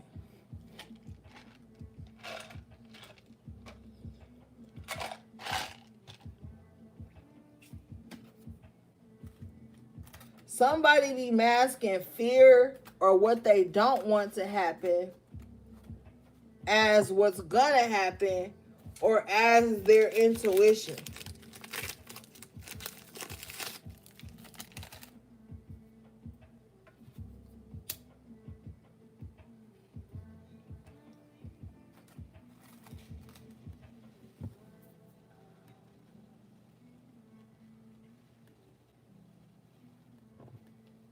Hold on, y'all. I gotta go check my food because I already told you I'll be multitasking and shit. I'll be right back.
All right, I'm back.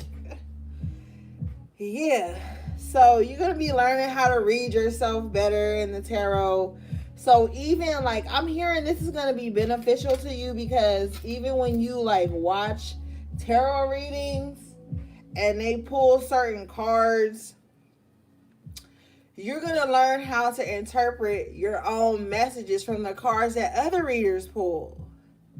Like if you watch a lot of YouTube tarot readings or TikTok tarot readings or Instagram readings or whatever, like you're going to learn how those cards interpret things that are going on in your life. That's why it's so spiritually responsible, which most people aren't. I'm going to tell you straight up, a lot of people are not spiritually responsible. They think that anything that has their fucking weak ass sun sign on it means they're reading about them or offending them. And they don't know how to decipher shit.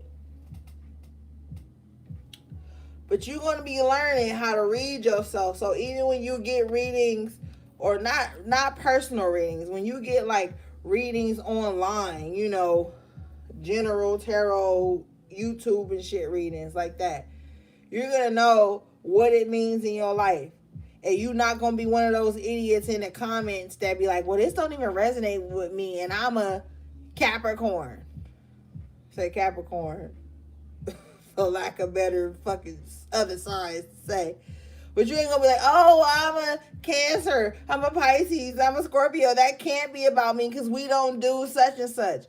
You're gonna learn so much about astrology and tarot that you don't even have to say that because you're gonna automatically be like, yo, that ain't even about me. So I don't even have to comment. Like literally, I don't even have to watch it. You're gonna be starting to click off a certain shit that ain't even about you or for you. And you're not going to feel the need to show up in tarot readings online and on YouTube especially and defend your sun sign or some shit because you know it ain't even about you because you ain't even doing that type of shit. Are you the evil Pisces, Taurus, Aries, Leo? If not, then you don't have to respond and be like, no, Leos don't do that. Bitch, you ain't every Leo. And there's so many things that incorporate who you are besides your signs, man. Experiences, upbringing, shit like that. So I feel like a lot of you guys are going to start to get more spiritually mature when it comes to receiving tarot messages. You're going to realize that just because we had this reading tonight don't mean all this shit about to play out tomorrow. It could be 3 months down the line. That's some shit from a tarot reading gonna start to make sense. I've had people hit me up 6 months after their reading and be like, yo, I took some time off from getting readings and the reading you gave me literally manifested in my life 6 to 7 months later. Let me book again. Shit like that. So, like, don't get all caught up in that every tarot message that has your sun sign on it got to be about you. Because some people resonate more with their rising than they do with their sun.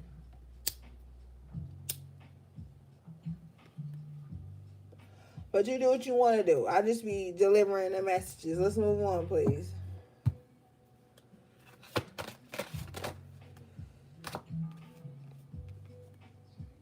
You got earth grounding.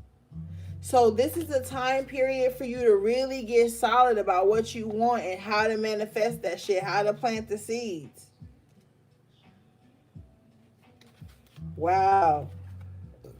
Excuse me. This card says, connection with the element of earth is required to bring substance to your spell work. Spend time outside, barefooted, and getting your hands dirty. Take up gardening. Hug or sit beneath a favorite tree. Engage in a project that requires solid groundwork. Yeah. And like we had rain today, so I really couldn't get out in nature the way I wanted to. But like at the same time, it's like time for a lot of people to do some grounding work. Even walking barefoot on cement, through the dirt, through the sand, through your garden.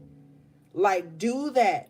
whether it's like all spring and everything is growing and beautiful. That's the thing with people. People only want to do shit when shit is all glowy and beautiful. With the winter card coming out, we are definitely in fall right now, going straight into winter. I'm telling you, October, we ain't even gonna really see November, my nigga. Like, we not even gonna really see November.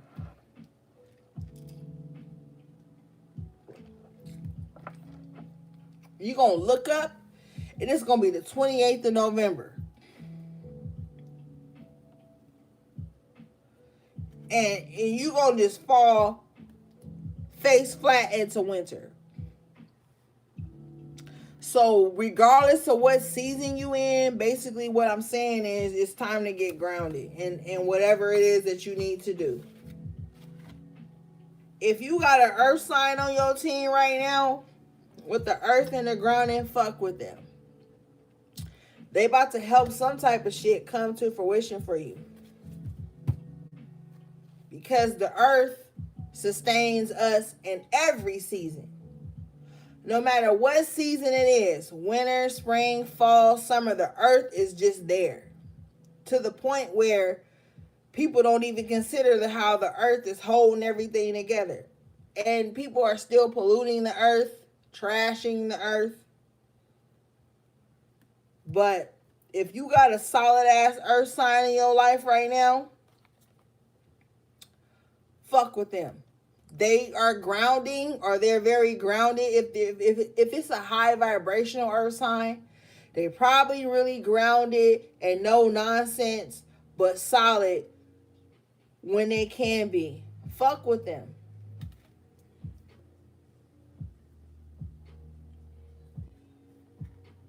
Because with the dedication at the bottom of the deck and the upright, they got good intentions for you. With the altar here, they like, yo, you believe in that shit? I believe in that shit. Let's make it happen.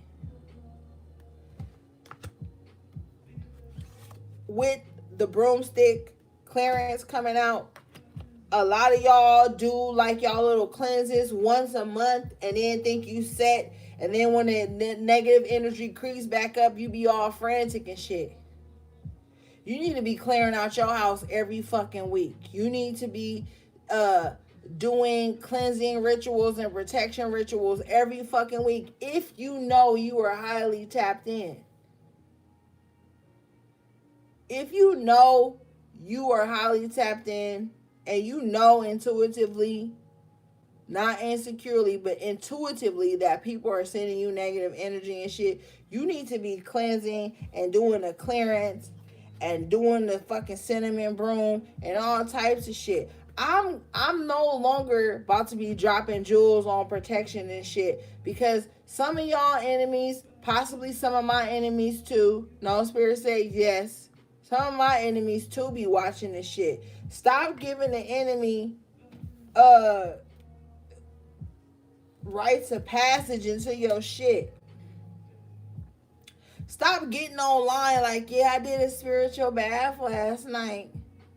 Stop posting your fucking clearance rituals and your spiritual baths until after you've done it, or until you know that you are so solid within your spiritual work that you have protection set around you that nobody can cross. Especially with the altar and broomstick here. Stop fucking always like, look, I know y'all see like, oh, well, this spiritual practitioner did a ritual and they showed their altar. That wasn't even a real working altar, beloved. I'm going to keep it 100 with you. That was the altar that they used in order to teach. No true occultist or spiritual practitioner is showing you their working altar all the time. And I mean, that's just let me low-key retract a part of that. Because some spiritual practitioners be about their shit and they do show their altars, but that's because they got work and protection set up around them. But for some of y'all need to stop being so excited to show your altar and shit. Doing lives while you clearing energy and cleaning up and shit. If it's that important, record the shit later and do it later. For some of y'all. Because with the spring and the winter showing up, it's a lot of motherfuckers that's seasoned, that know how to protect themselves from shit that could be coming up against them when they showing some shit live. But there's some that don't. And everything you do ain't for every fucking body to see, to know. Why everybody gets so mad about people that's private? Why everybody gets so mad about shit they ain't got to see? You got to ask yourself that sometimes. Like, why are you so mad? Because I don't want to let you into the most intimate spaces of my life. Why are you so eager to even get there? Why the fuck you want to come and see my altar? Put something on my altar. Touch my altar. Get something off my altar. Hold the fuck up. That's supposed to be your benevolent ancestor space. Your spiritual predecessor space. And some of y'all got some old school ass ancestors that be like, stop telling everybody everything that go on and within our house. You ever heard that shit when you was coming up? The old school ancestors, stop telling everybody everything that go on in our house. Some people didn't hear that because some people grew up with people that just told everybody everything, and everything was free for all, and they was always gossiping and unnecessarily vulnerable and shit. So they've been conditioned to be unnecessarily vulnerable. So when they come up against a motherfucker that got sacred spaces and sacred time and sacred conversations and shit like that, they get offended. That's not your problem.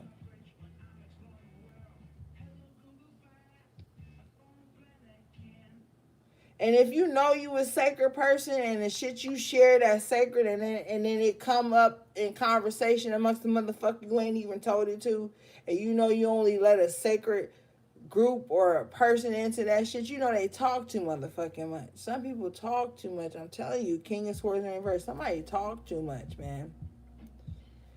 Keep your cleansings, your baths, your altar sacred. If you are a spiritual teacher, then set up a spiritual teaching altar so you know that when you show that, it's for people who need guidance. But I'm telling you right now tonight, some of y'all ancestors don't want y'all to be showing they fucking sacred spaces and they fucking photos and all this shit. Some of them don't like that shit. Everybody ancestor ain't the same. Just because Sally showed her ancestral altar don't mean Kim gotta show hers. Like, it's not like that. And that's how a lot of people fuck up and let in unwanted energies and unwarranted energies into their space because they're trying to keep up with the Joneses. But what the Joneses didn't tell your ass is that they wish they would have kept some shit private. Where am I joining at? Oh. But you know, you do what you want to do. Use your discernment.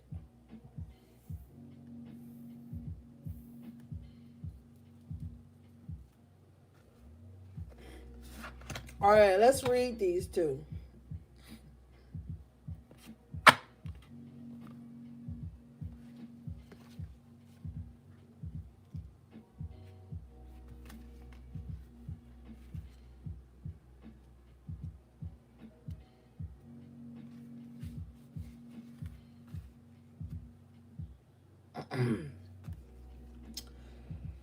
You got broomstick clearance.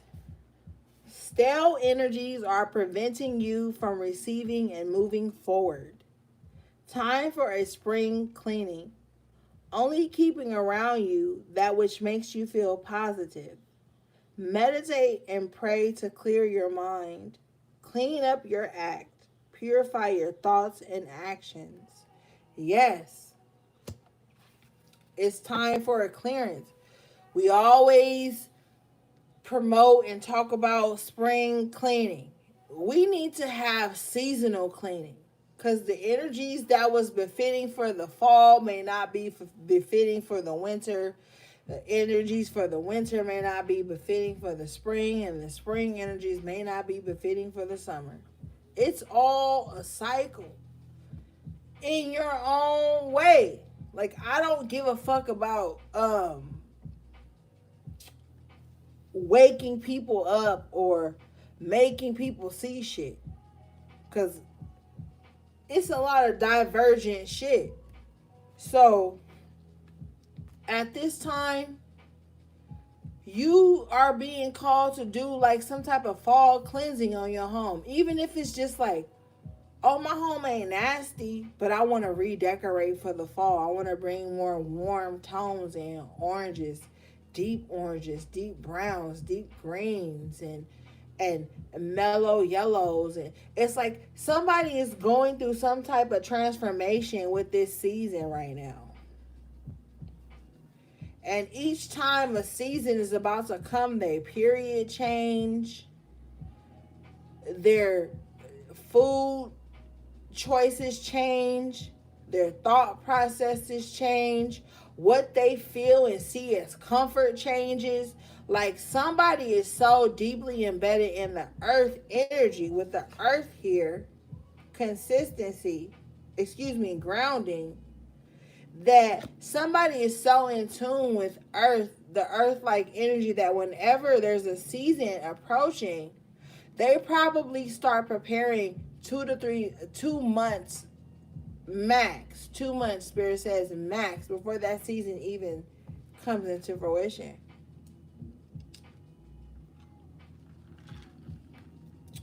So somebody is like ahead of the game because of this grounding earth energy. They're just like really tapped in. Let's get into this altar energy.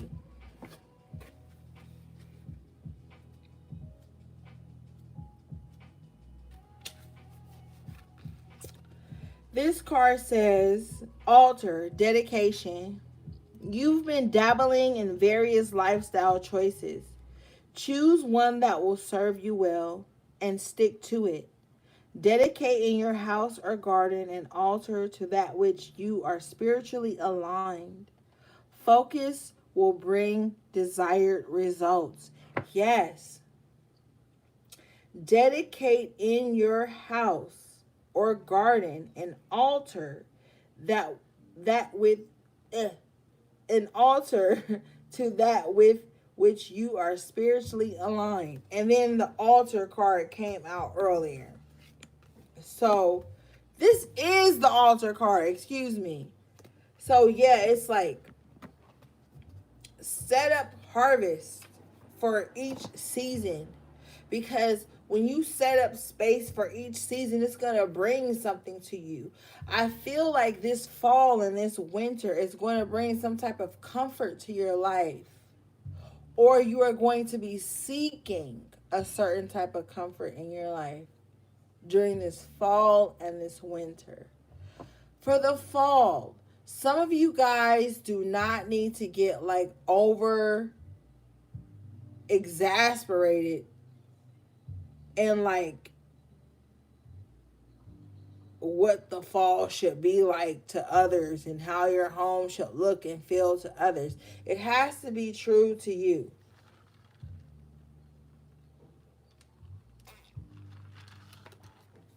Okay, let's move on.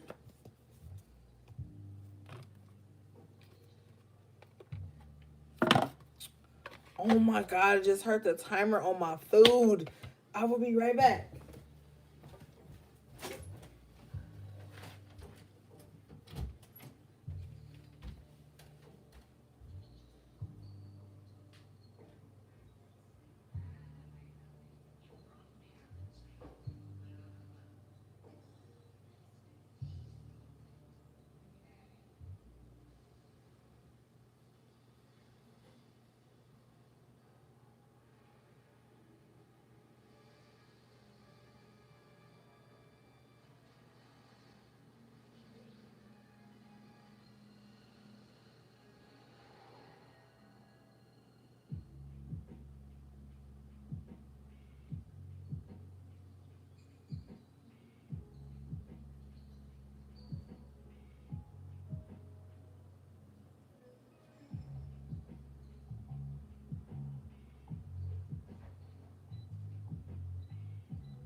All right, I'm back. Girl cannot let the food burn, okay? All right, let's get another deck, guys.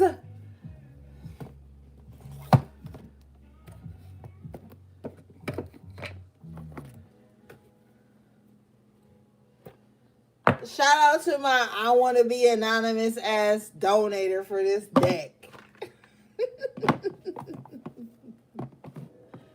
I know they're watching right now, still trying to be anonymous. Motherfucker, I feel your energy. All right, let's get into it.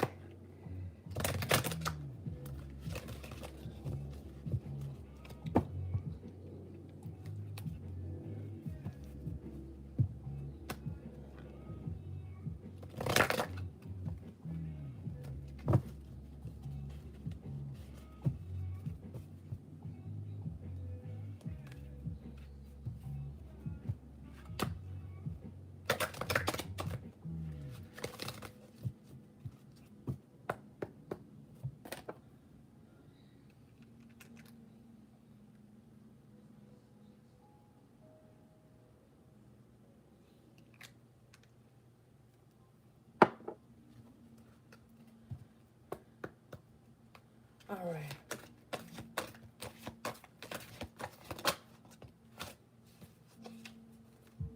You guys got the fairy bee.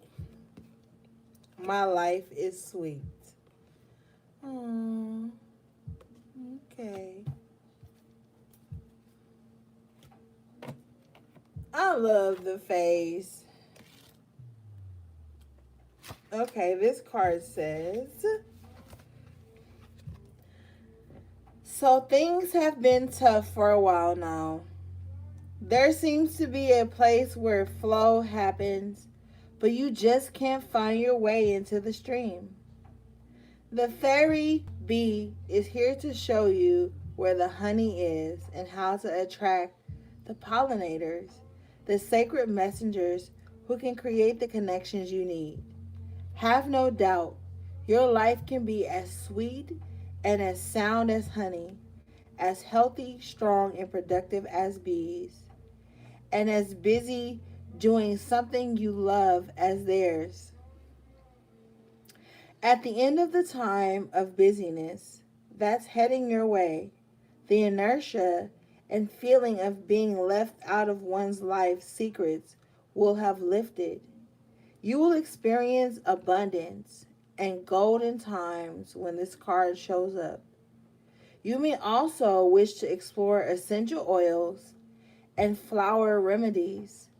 Let the bees show you the ancient wisdom, and if you listen, they will show you where the honey is. Have a 10-minute sun bath each day. Smell the flowers, taste the honey. Let the golden age begin. Ashe. Oh my God. Such a dope ass segue to my new lip oils, bitch. I have the rose hip lip oil that heals the lips with the sugar scrub, and then I also have the lavender and chamomile lip oils. What the fuck? This rose oil is rose and calendula, by the way. But anyway, time to tap into that nature energy. Your life is about to begin to be sweet. Your life is going to begin to get sweet, beloved. Stick to nature. There's so much I want to say. But you know now there are certain trigger words you cannot say on Instagram. Well, Twitter not so much. But YouTube, if you say a certain thing, your ass will be canceled and your videos will be removed. But lean on nature at this time. Nature is going to give you guys such an immaculate uprising.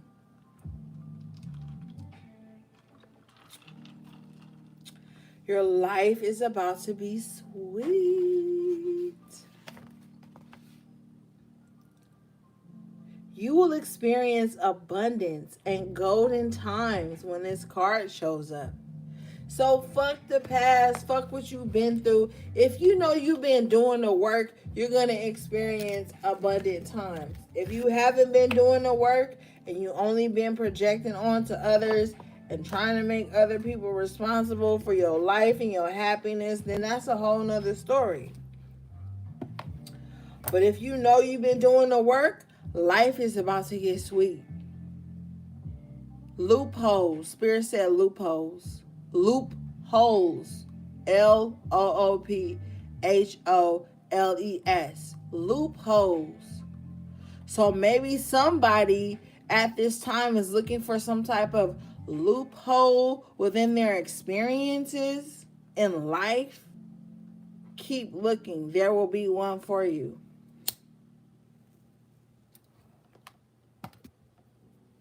Life is about to be sweet for some of you guys. Let's pull another card, beloved. I love this fucking deck, man.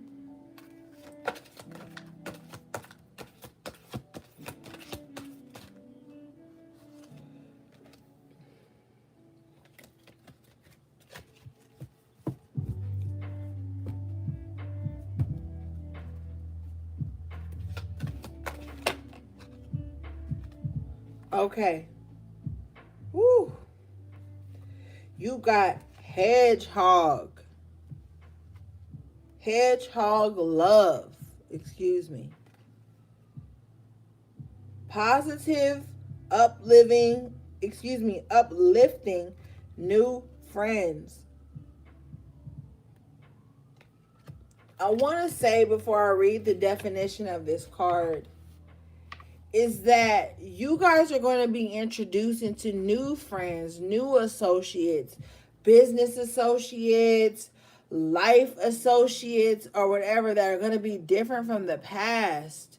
Do not engage them off of the wounds from the past because they're going to disappear quickly.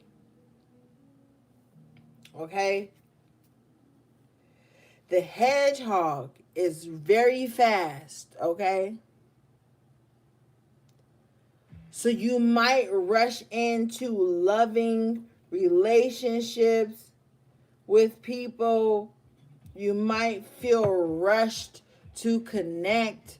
You might feel rushed to be vulnerable, to let people in because you feel like, oh my God, I gotta hurry up and say something about me because they said something about them, or I gotta hurry up and let someone in or they might leave. Do not do that, okay?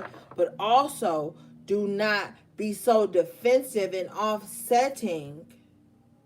Shout out to the Migos. Just kidding. But do not be so offsetting that you push away positive, uplifting new connections, friends, and people of that nature. It's really a time for realizing that everything you learned, you have to unlearn.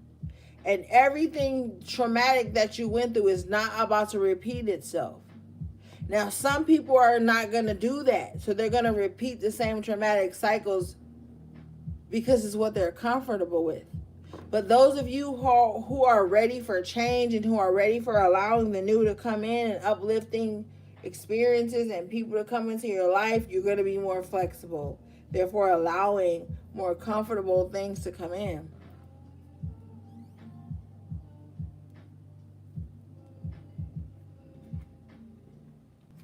Let's read this, beloveds. This card is number 10. Yo, it's time to do something new.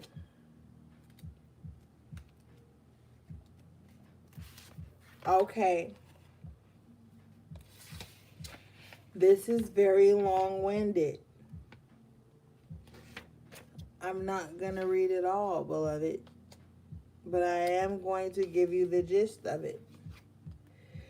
This card indicates your true family will be for a time a group of close-knit friends who look out for each other and have lots of fun times and adventures together. It is a bit of a closed group, not so welcoming to outsiders, but its members are very protective of you and of one another too. You may feel like you have adopted family, as if you were once an outcast, but have now come home. You may you may find great relief from loneliness and isolation, or you may discover a new animal friend, a pet, or a group that that cares deeply about animals could be about to enter your life. While this group is very tight, your individuality is respected and encouraged. It is very supported. This could be a rich and exciting social time, and you will find new friends while on new adventures. Your peace of mind is developing and growing, Ashe. And the more gratitude you show the world of nature, the more this deep peace will grow and endure. Even when it comes time to move on, as it shall come soon, you will be able to shift into a new environment, fully protected and with a great deal of help. Your friends, old and new, are never far away from you and will never abandon you. Not now that you have shared so much together. The friendships you make at this time are very loyal and could last forever. Ashe. Like, yes, please, please pull back on the judgment, the criticism, the critiques, oh, they didn't say this right. They didn't spell, oh my God, the spirit. Okay. Sometimes I notice within this fucking weird ass spiritual community that I refuse to identify myself with, no matter how much you want me to be of it. They criticize people for the way they say words. Etymology is so fucking word salady and all this shit. Like, follow the vibe, man. Seasons and reasons are extremely a part of things. You're coming into a season where you're going to link up with like minds. But these like minds may not express everything in the same way that you do. That does not make them evil or bad people. Unless they are doing evil and bad shit. You know the difference between somebody being evil and fucked up besides somebody being healthy, respecting their boundaries, their guards, respecting the lessons they've learned from the Most High and their higher self. You know the difference of that shit. Don't get fucked up in the head and start cutting people off and casting people and deeming people this and labeling people this just because they don't agree on every single thing with you. It's a time to broaden your horizons. It's a time where you're going to meet people who agree with you on some things but don't agree with you on others. And that's okay too. As long as it's not detrimental to anyone's health or it's harming children or harming people's peace. Like, people got to learn when shit is worth protesting and when it's not. And we're dealing with that across the whole social board right now. Like, everybody being in a fucking weak ass uproar about Dave Chappelle's fucking special the other night. Who gives a fuck? We cannot silence people and then expect ourselves to be heard. You will be met with that same energy. You cannot fucking be in delusion and then be mad that somebody not. And if that's your vibe, then run with it and link up with other people who are delusional and critical and who always have something to criticize about someone else, and then you will find yourself unhappy too. A lot of people who like to criticize and condemn and do all this weirdo shit can't stand when it's done towards them.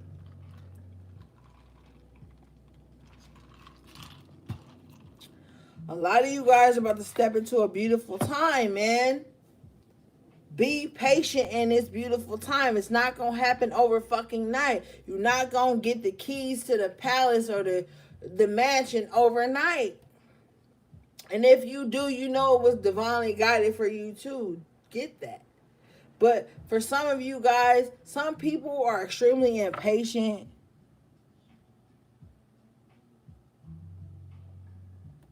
Extremely judgmental. And that's why they don't see the happiness that they keep fucking battling for. A huge Mars and Pluto energy on that sentence right there. Somebody want to fight, argue, battle for peace, and they be like, there's no peace. But bitch, you just brought a whole war to something that could have been handled peacefully. A lot of motherfuckers just want to go to war. They don't want peace. You got to understand and understand that. A lot of people is living with war and rage inside their spirits right now. They don't fucking want no peace. They want a battle. They want a war. They want you to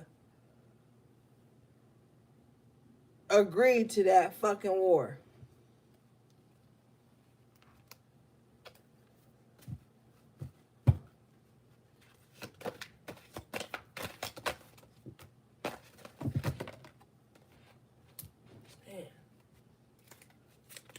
The black cat fell out. I ain't reading all these motherfuckers. A loyal guardian came out.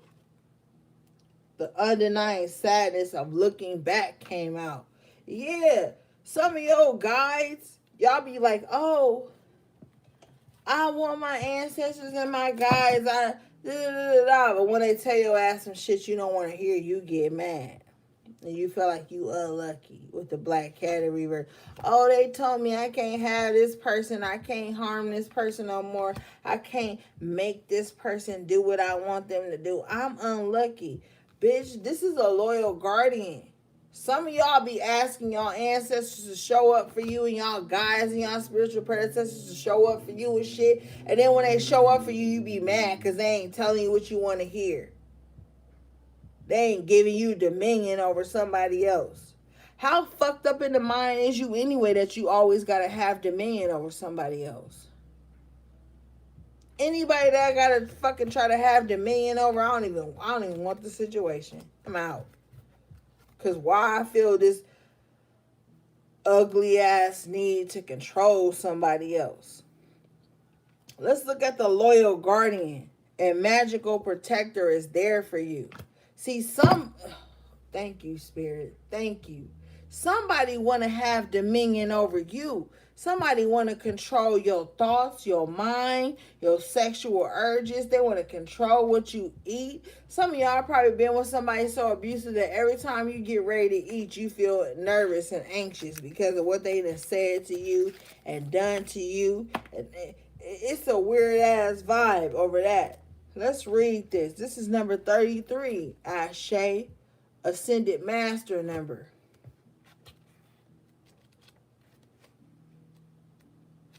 I don't want to control nobody. Not even in no little cute, sexy, subtle way.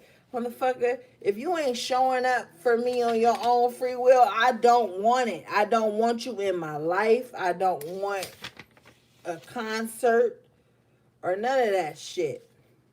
But anyway, not everybody thinks like that. You got to understand, like we opened up in the beginning of the reading, of somebody's new partner being obsessed with other people, with their person's exes. Some people have an obsessive nature and they think it's natural. They think it's cute. They think it's powerful to be that way. But what they don't know is that you have a magical protector that is there for you, a loyal guardian.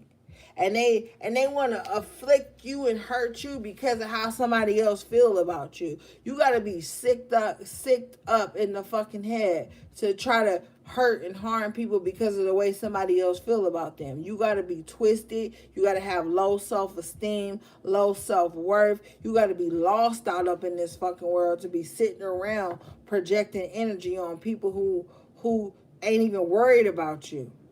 people who are highly protected, yeah, your weapons might encroach for a minute, but they ain't gonna always succeed. See, that's the thing that the enemy don't fucking realize. Is that, yeah, oh my God, I'm mad about this. I'm emotional about this. I'm enraged. I hope my evil energy just prospers all over everybody. Bitch, you need to fucking take a bath and a nap and look at yourself in that fucking shadow mirror while you doing scrying energy and all this other stupid shit trying to intervene. You think that your evil energy is more powerful than somebody else's protection. I heard somebody saying, yo, my evil ancestors is more powerful than your good ancestors. You know you fucked up in the spiritual mind when you start thinking about how to hurt people's ancestors. That's when you know you need to relax and take a nap and take a bath and take a fucking break, man. When you get that deep that you trying to hurt people's ancestors so that they don't come through for the people that you envious and jealous of, because a motherfucker who upright in their own spiritual energy ain't got time and ain't got no worry about overpowering nobody ancestors or bringing harm to people. And nobody want to talk about that. Everybody want to talk about how my ancestors don't play about me. But bitch, you play about your ancestors. You play about them. Because not only do you not feed them, give them water, give them they cigars, or give them they food, or give them they tobacco, or give them they candles, you also send them into battle for shit that ain't even worth it. Bitches out here sending and niggas too, out here sending their ancestors to war over somebody that broke up with them. Somebody that ain't their friend no more. Somebody they feel prospering more than them. Somebody they feel like laughing and happier and shining more than them. You see the weak ass shit people be sending their ancestors out for, and you need to sit back and think like, hold up, I don't want to be like these lost ass souls. Because when it comes all down to it, maybe they don't want to fight for your punk ass no more because you keep sending them out on little dumbass grocery duties. When you could have got your punk ass up yourself and got in alignment with your higher self and left some shit alone. Some motherfuckers be sending their ancestors out for shit that they should have left alone. Some motherfuckers be trying to send their guys and shit out for shit they shouldn't even got involved in the first place. Some people be trying to send shit out for people that don't even have no bearing in the whole aspect of their life and their creation and shit like that. Y'all think this shit a game? It's not. I've seen it.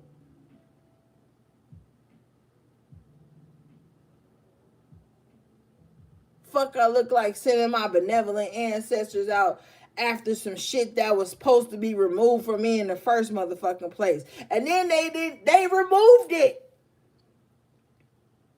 They removed it. That's the absurdity of it all. Oh, benevolent ancestors remove some shit that ain't for me. Then they remove it. Then you, oh, benevolent ancestors hurt the people that left me. Well, what the fuck is it, bitch? Which one is it? Do you want them to remove the shit that ain't for you? Do you want them to hurt the people that ain't for you? Like, what is the issue? What is the fucking problem? I don't care. That's why I be mad. That's why I be mad, because motherfuckers be calling in their ancestors to fight stupid shit that ain't even have to be a fucking battle. And then therefore keeping up the generational curses. I'm going to keep up this generational curse because my pride was hurt. I felt embarrassed. Somebody broke up with me. Bitch. Motherfuckers is going to break up with you, okay? Motherfuckers is not going to want to be friends with you. People are not going to connect with you on the soul level that you want. So your whole life just going to be vengeance. Your whole life just going to be Mars, Pluto energy without the higher evolution of it. You just gonna walk around destroying and chaos and turmoil and fighting and gaslighting and all. Like, that's all your whole life gonna be because your feelings was hurt? Bitch, you know how many times my motherfucking feelings was hurt and I walked away and then I evolved and I did better and I was happy because I just left it the fuck alone? Some people don't have that patience to leave shit alone.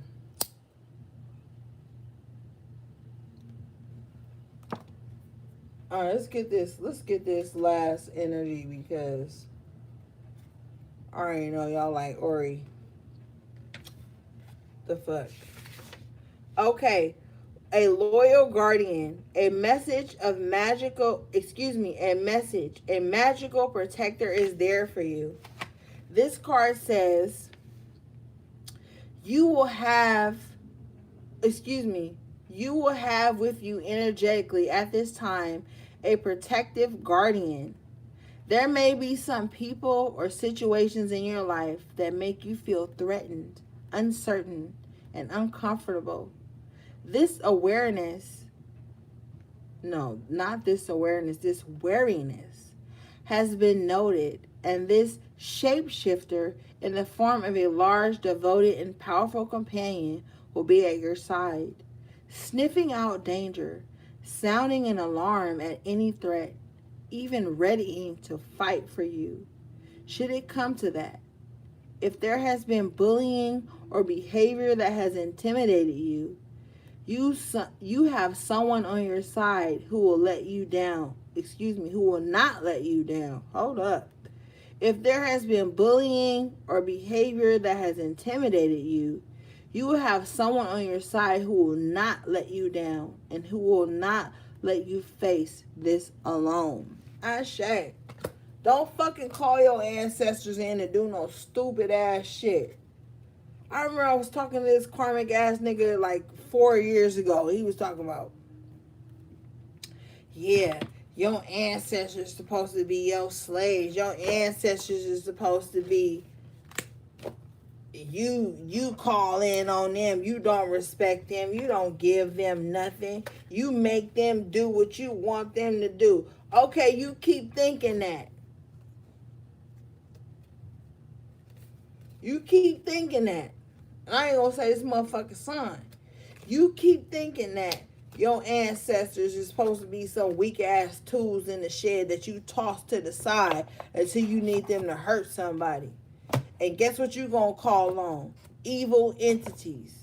That's what you gonna be getting. Ain't even your real ancestors. Because you ain't even coming from a real ancestral respective space. Stop playing with your ancestors, my nigga. Your spiritual predecessors. You talking about, oh, I love them. I'm setting food and drink out for them and candles out for them and this shit, that, and the third. Stop bringing them in to fight punk ass battles that you created because of your weak ass mindset.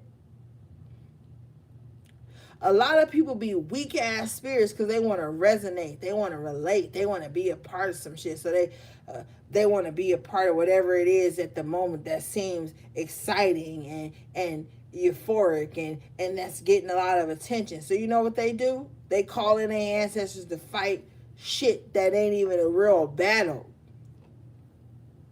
Weak ass bitches. That's what they do. Telling you the truth.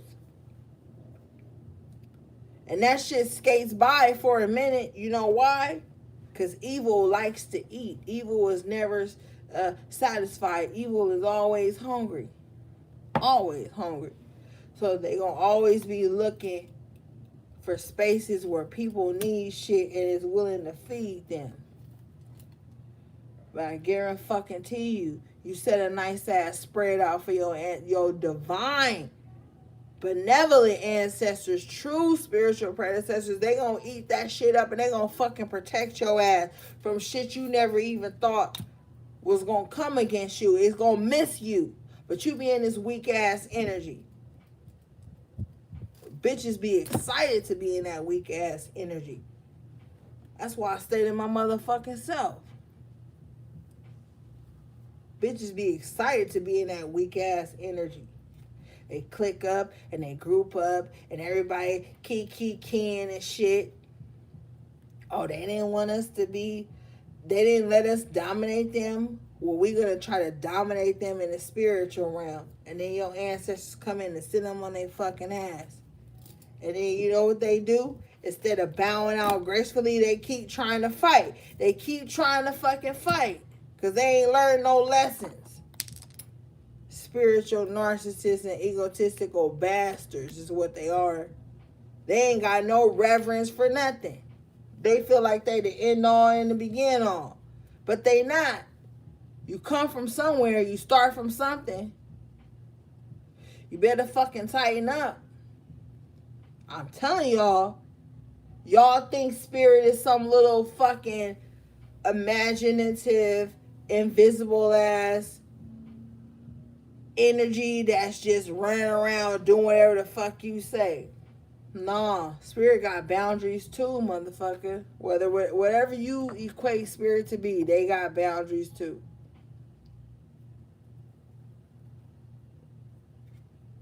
If you out here trying to wage war against people who ain't even got you in their fucking peripheral vision, they ain't even looking at you, you about to catch some fucking hell.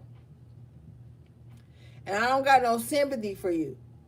Because it's people out here, especially a lot of people that begin to read this for me, they don't even be bothering nobody. High key, they don't even be bothering nobody, man. And jealous ass, envious ass, wicked mind, bad mind ass people be out here like, oh, they ain't worried about me? Well, let me do something to make them worried about me. Any attention is good attention. You fucked up in the head if you think any attention is good attention. In some realms, it might be okay.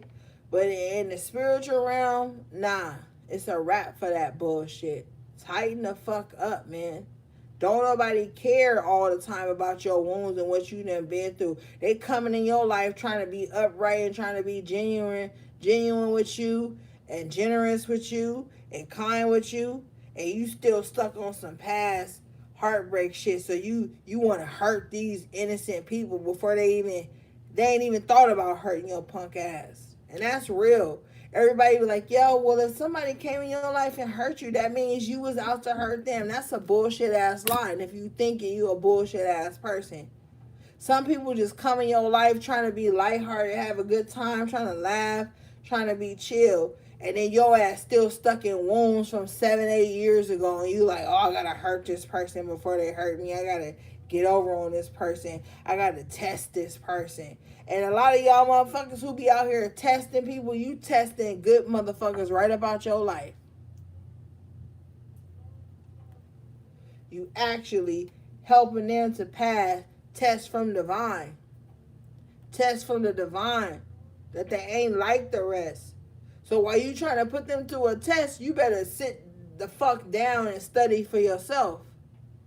Because the same test you out here unwarrantingly trying to put motherfuckers through is the same test you going to go through for your own self.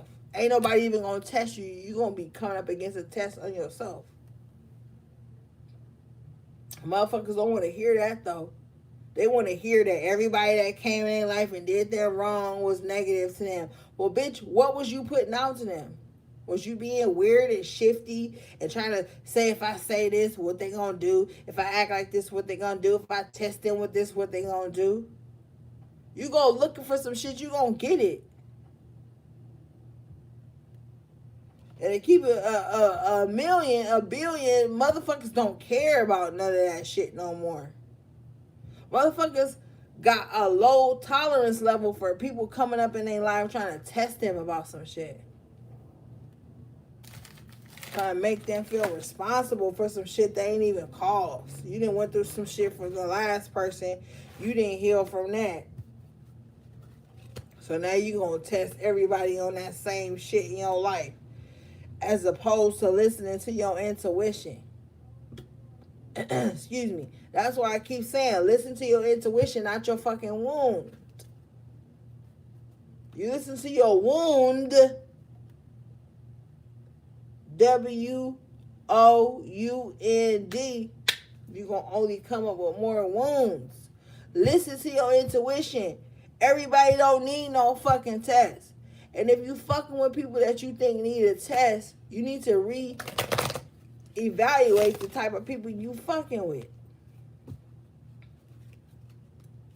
Not everybody want to be a martyr, okay? It's sexy and it's golden and it's self-righteous. It sounds to be a martyr. Oh my God, I gave everything. I did this and fuck that. I don't want to be a martyr. I don't give a fuck about being a martyr. I don't give a fuck about being relatable to everybody.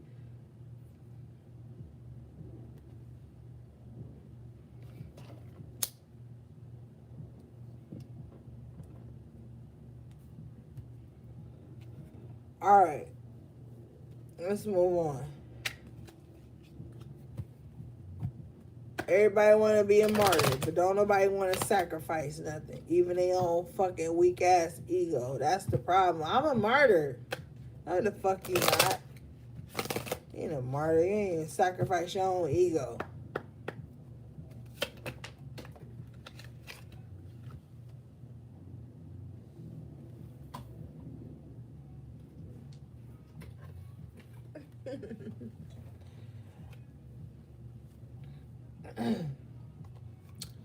First card you guys got coming out from 7 is plot twist. You are the narcissist.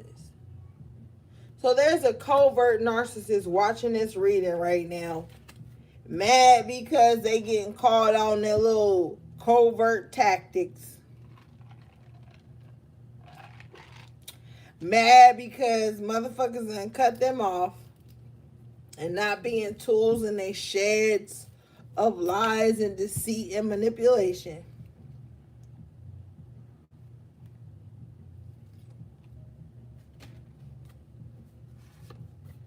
Next card you guys got coming out from 7 says, we had to disrupt this union. Our bloodlines did not permit it.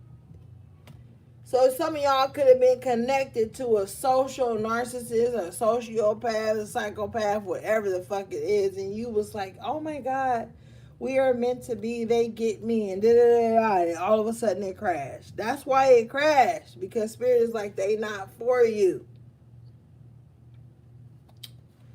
The last card you guys got coming out from 7 says, we are speeding through portals. We are realizing that time never existed. That's why we already about to be in December. I guarantee you, we going to look up, next conversation is going to be like December damn near. The final, I know I said the last, but the final card you guys got from 7 says, sometimes the strongest people stand alone. You got to be comfortable in this time being misunderstood, outcasted. People not over understanding what you stand for. That's fine.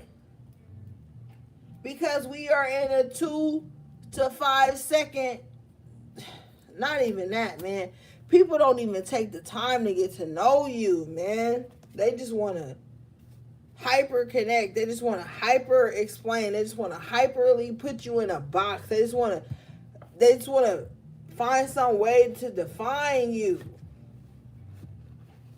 People ain't gonna be able to define you. Define you. And you gotta be okay with that. People are not gonna be able to define you, HB. And you gotta be okay with that. That's it. That's all. Shout out to everybody who liked the video. I appreciate you guys so much. Yo, I fucking restocked today. I'm damn near sold out on everything at this point. I don't even know what I have anymore. Shout out to everybody who went and purchased from the website. Thank you to everybody for your support, your love, your bomb ass energy. I appreciate you guys so much, man. Shout out to my moderators, my loyal subscribers, everybody in the building. Thanks to everybody who liked the video. We are definitely still doing the giveaway. that was your message to the high priestess, man. I know we're all over the place, but sometimes that's how it is. Sending you guys love, peace, and balance.